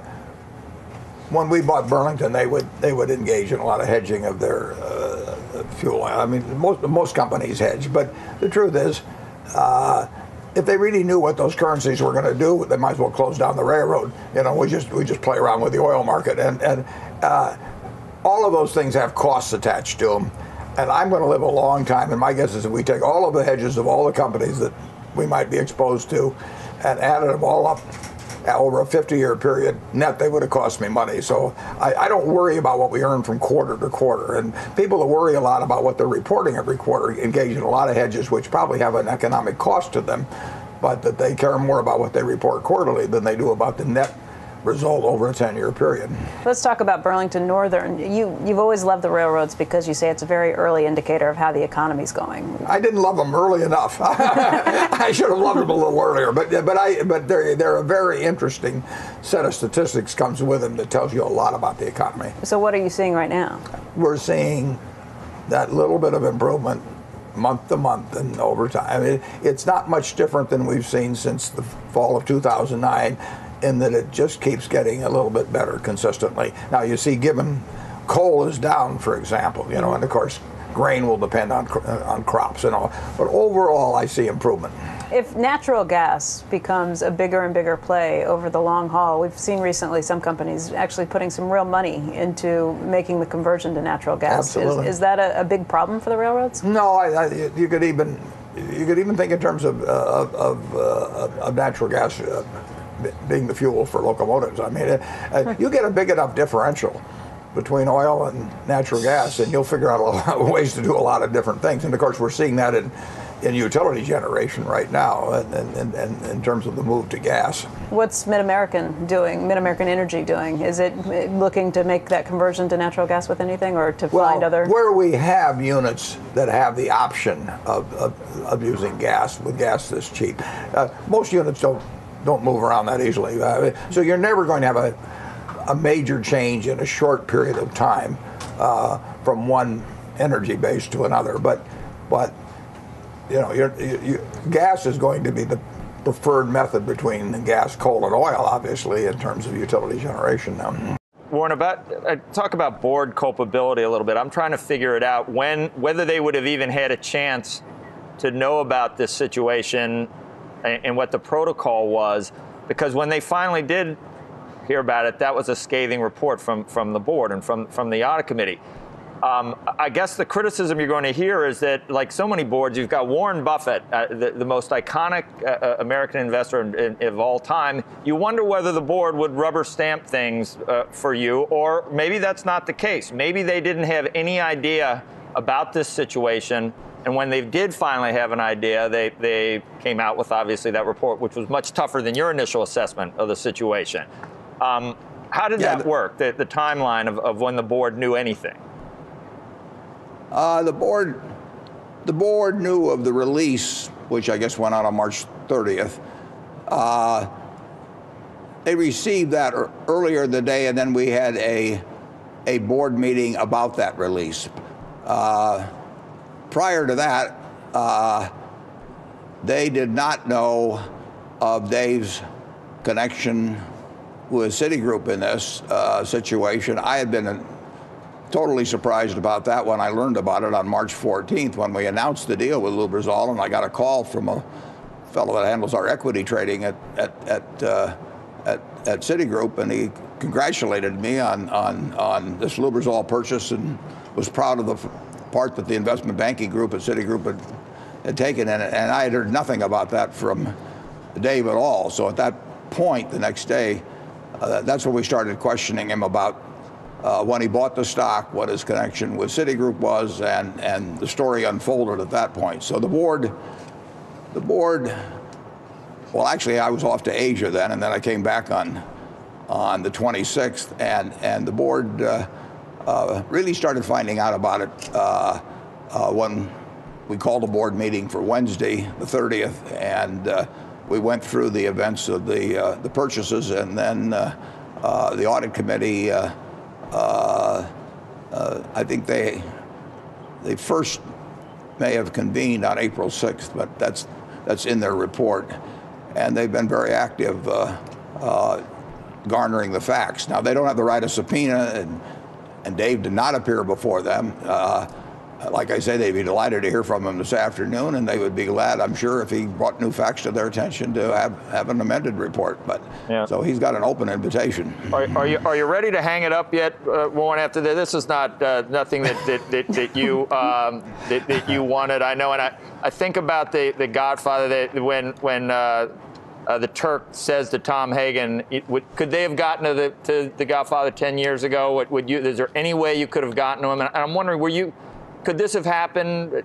Weren't you more, when you said you'd be ruthless at Salomon Brothers, would you have been more ruthless 10, 15, 20 years ago? Well, nobody, it's a hypothetical, but I would say this. I would say that Dave probably thought that press release was ruthless. The rest of the world may not have thought of it, but in effect, we were laying out a case with definitive facts. We called the head of the enforcement division of the SEC with those facts. He was gone. He was gone under circumstances which gave him the least compensation, no extra, which if we'd fired him, the question would have been whether we fired him for cause or not for cause, and that could have been litigated. And if it was determined he was fired without cause, and who knows how a lawsuit comes out, would have cost us considerably more money. So I think he probably felt it was pretty ruthless. In fact, to read his attorney's comments, I think that at least his attorney thinks it's pretty ruthless, even though his attorney really wasn't there when any of this happened. So but I plead guilty to not having that tone come through in the press release. I can assure you that in terms of the board meeting that was on Wednesday the 30th, I think the board felt that we were taking prompt and decisive action. And but again, I wrote the press release, so if it came off badly, it's my fault. Warren, we only have a few minutes left, and I'd like to get to some of the other news that was mentioned this weekend at the Berkshire meeting. One of the things you said is that catastrophic losses at Berkshire for the reinsurance might actually come in at a loss this time for the first time in 9 years. That's a result of the Japanese earthquake, but also what happened in New Zealand? Yeah, I mentioned that our insurance underwriting for the year could end up in a loss position. In fact, I would say it's most likely to end up in a loss position. And that'll be the first time I mean, there've been 8 consecutive years of underwriting profit. And it will do that from time to time when we have unusual catastrophes. And the first quarter, I think, will be the second worst quarter in the history of the insurance industry for catastrophes. Not only the Japanese quake and tsunami, but the New Zealand quake was quite severe. And then there were Australian floods and the cyclone and so on. So I would think it's considerably more likely than not that we have an underwriting loss for the first time in 9 years, but we expect them periodically. We are in the business of insuring catastrophes. You also talked a little bit about the European banks this weekend. We've been watching with great interest, and surprisingly, the dollar's been weaker every single day, despite the issues that have been happening in Europe. How big of a problem do you think the European banks are at this point? What do you think ultimately happens? Well, the European banks' problems will be proportional to the problems of the European monetary union, and you know that can be a huge problem. I said at our annual meeting, Jamie Dimon's analysis and J.P. Morgan report is very insightful on it. But having 17 countries that do not have similar fiscal policies and do not have similar cultures, but have to have a similar currency by signing up for it, can place strains on that I don't think we've seen even the full effect of yet. Mm-hmm. We watch again, though, with the dollar weaker every day. Would you be, in the past, a few years ago, you did make a big bet against the U.S. dollar. Would you do that again? Well, I wouldn't bet on it against other currencies. On the back of the U.S. dollar, it says, "In God we trust." And if Elizabeth Warren were in charge of the government printing office, I think it would have to say, "In government we trust," because that is all there is behind paper money. And governments can take actions that decrease the value of money, and sometimes at a very rapid clip. And I think that's what many people are worried about in this country, and that's why the price of gold and silver probably is a big part of the reason they've gone up. We have also been watching Washington, and things have gotten much more contentious, especially with the national debt ceiling approaching. What do you think if one side or the other, if there was not an extension of the debt ceiling, how big of a problem would that be? It would be crazy, and the debt ceiling will get changed. I don't think there should be a debt ceiling to start with, but it's enormously, I mean, it leads to posturing and wasting of time and all sorts of things. They go through, and in the end, they're going to have to increase the debt ceiling, and it would be absolutely insane not to do it. The good thing in Washington, at least, is that both sides agree that the deficit is a big problem. They may differ in their solutions, but at least you've got a commonality of interest in the fact that it is a huge problem. Mm-hmm. Joe, we only have a few minutes left, so if you do have another question you want to get in, I want to make sure you get the opportunity for that. I do, and I just want to say, Warren, when you said it to shareholders, I made a mistake. That's good enough for me. I wanted you to hear you say it to our viewers too, because a lot of them weren't at the. And I understand that rules, if you can't trust a long-time employee, rules don't mean anything. But then I think about Ronald Reagan, trust and verify. I guess there's no one that can be trusted. But all that aside, the next question I had, it was something that John Malone said last week, Warren, and that was QE2's been great for financial assets. Stock market's doing great, but compared to an American's buying power with the dollar, we haven't gone anywhere. He's in land, he's in gold. Will this work itself out? Are we really at 13,000 on the Dow, or have we not gone anywhere because we've debased our currency so much? Well, we're better off at 13,000 than we would have been by having the same currency problems and it being a lot lower. But John, that was a terrific interview with John. He's a very smart guy, and there's no question that if you keep interest rates at very close to zero, it drives people into other assets. I mean, people finally, it gets to them finally if their money market fund is paying zero, and it is true that we measure oil or gold in terms of dollars, but in terms of other currencies, they have not appreciated to the same extent. Government will determine the value of that piece of paper in your pocket, and recent actions, I would say, cause a fellow like John Malone to worry, and they cause me to worry a little bit too. And Warren, just going back to the economy again, you did mention where you think things have been going. You talked about the tax on consumers from these higher energy prices. But what about housing? You had said in your annual report that you think residential housing could potentially see signs of picking up by the end of this year. Yeah, it certainly hasn't shown any signs yet, so I may be wrong about my prediction on that. But the economy is getting better. And I think you will see major progress when residential housing picks up, and you'll see it in a whole lot of other places besides direct construction. And we just built a couple million, maybe 3 million, too many houses a few years back when we were building 2 million houses and household formation was 1 million. And we have an inventory of too many houses which we're working off. And at 500,000, we're working it off. And I don't know when the lines cross, but I know every day we're getting closer to when the lines cross. So we will have residential construction come back. That's the reason we bought a brick plant in Alabama. It's not because we're selling any brick now. And that will happen, and when it happens, you will see, I think, significant change in employment.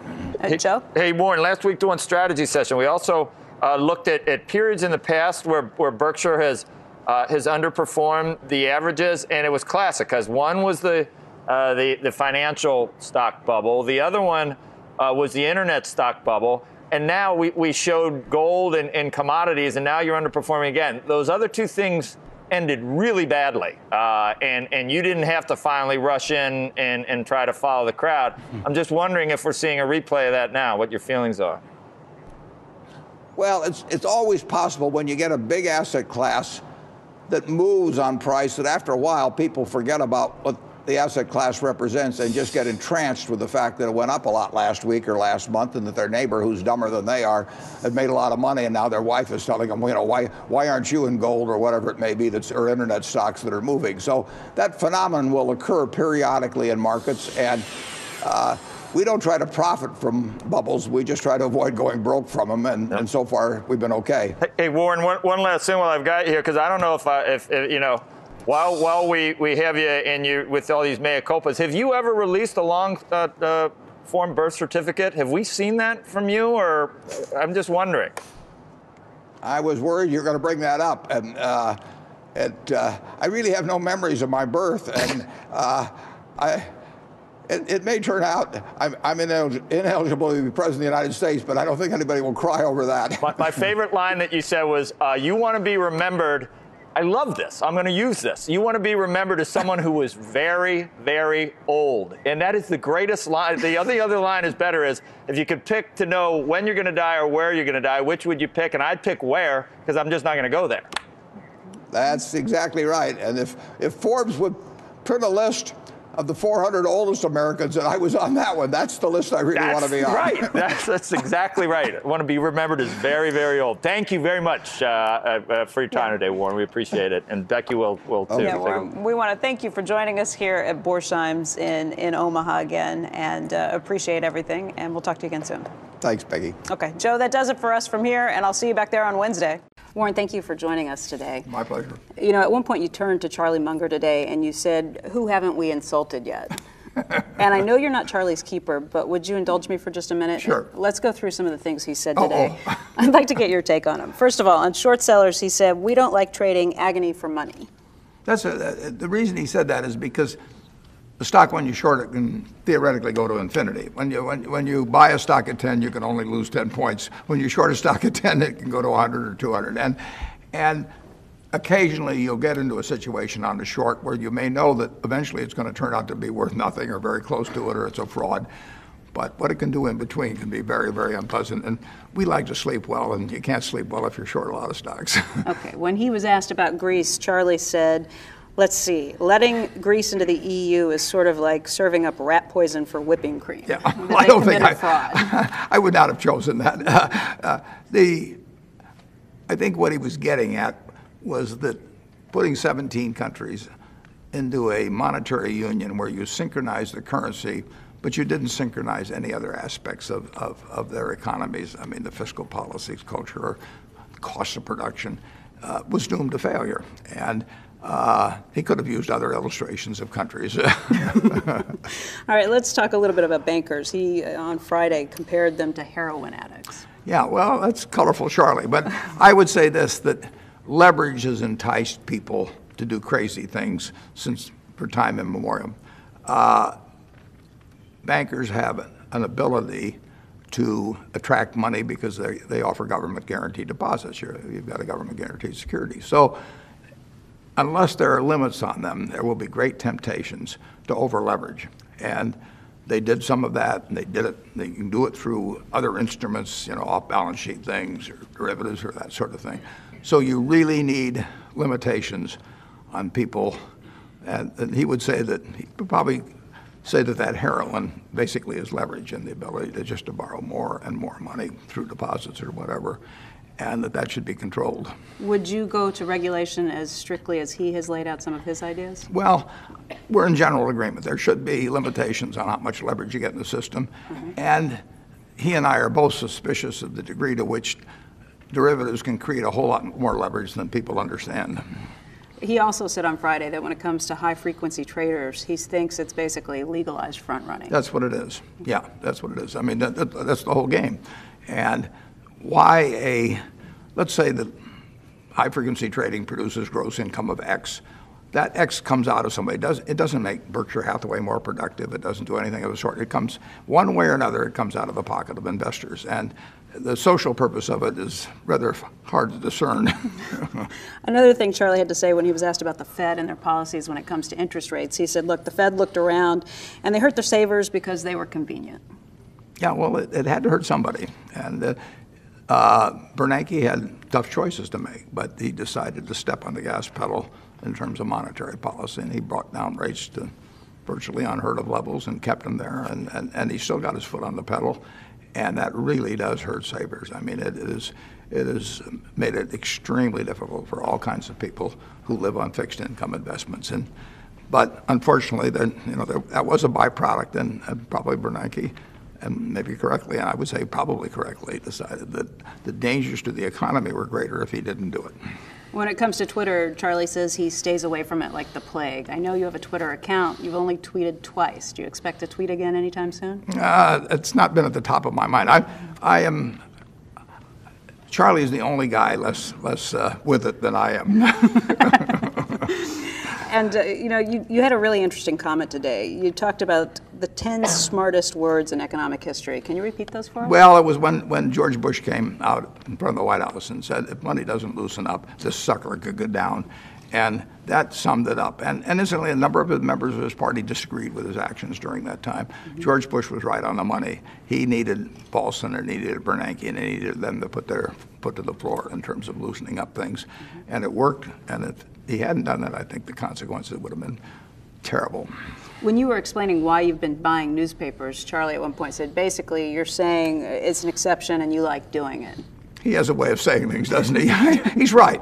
And we're not doing anything dumb in the sense that we won't get a return on them. But in terms of moving the needle at Berkshire, it'll never do it. Warren, thank you very much for your time. Thank you, Maggie. Appreciate it.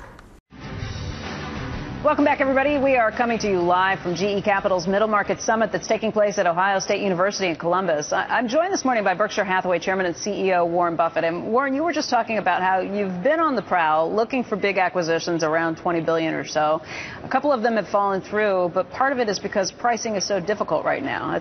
Pricing's difficult and money's cheap. So we don't leverage our purchases, so we're buying on an all-equity basis. But people that do leverage are getting significant portions of the purchase price at very, very low rates, probably as low as they've ever gotten. So that enables them to bid pretty aggressively. Yeah. And it doesn't factor into our thinking. But you think at this point maybe some of these acquisition prices are getting a little out of control? Well, that's the way I feel, but that's natural when you're getting beaten out.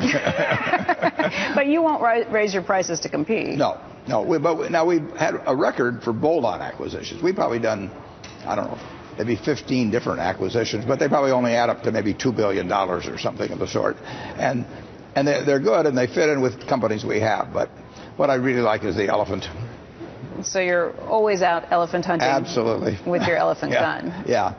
And they're more likely to come along when either money conditions are fairly tight or something of the sort. Because if you can borrow money at these rates, you can pay a lot of money. And other people, if they pay the wrong price, they walk away from them. But if we pay the wrong price, we live with them forever. So if these deals haven't gone through, that means you've been looking more aggressively for stocks to buy in the market. As a result, you've got more cash to do that. Well, we're always looking for stocks, and I've got two fellows that are working for me that are really looking for stocks all the time.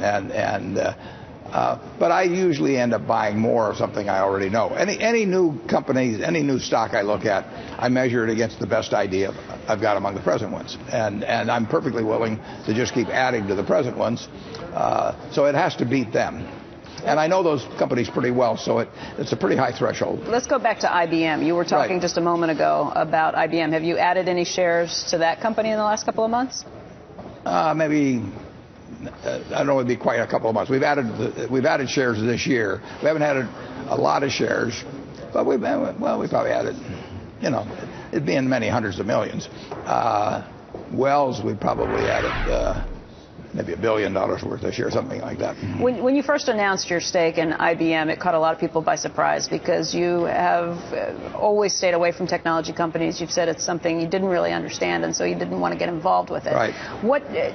In looking at IBM, you said it was a little different situation. It made sense to you at that point. I guess part of that is the services factor of it. Right. But when you look at these big technology companies, it looks like some of them may be maturing. Have you regretted getting into IBM shares at all? No, I'm delighted to be in it. But,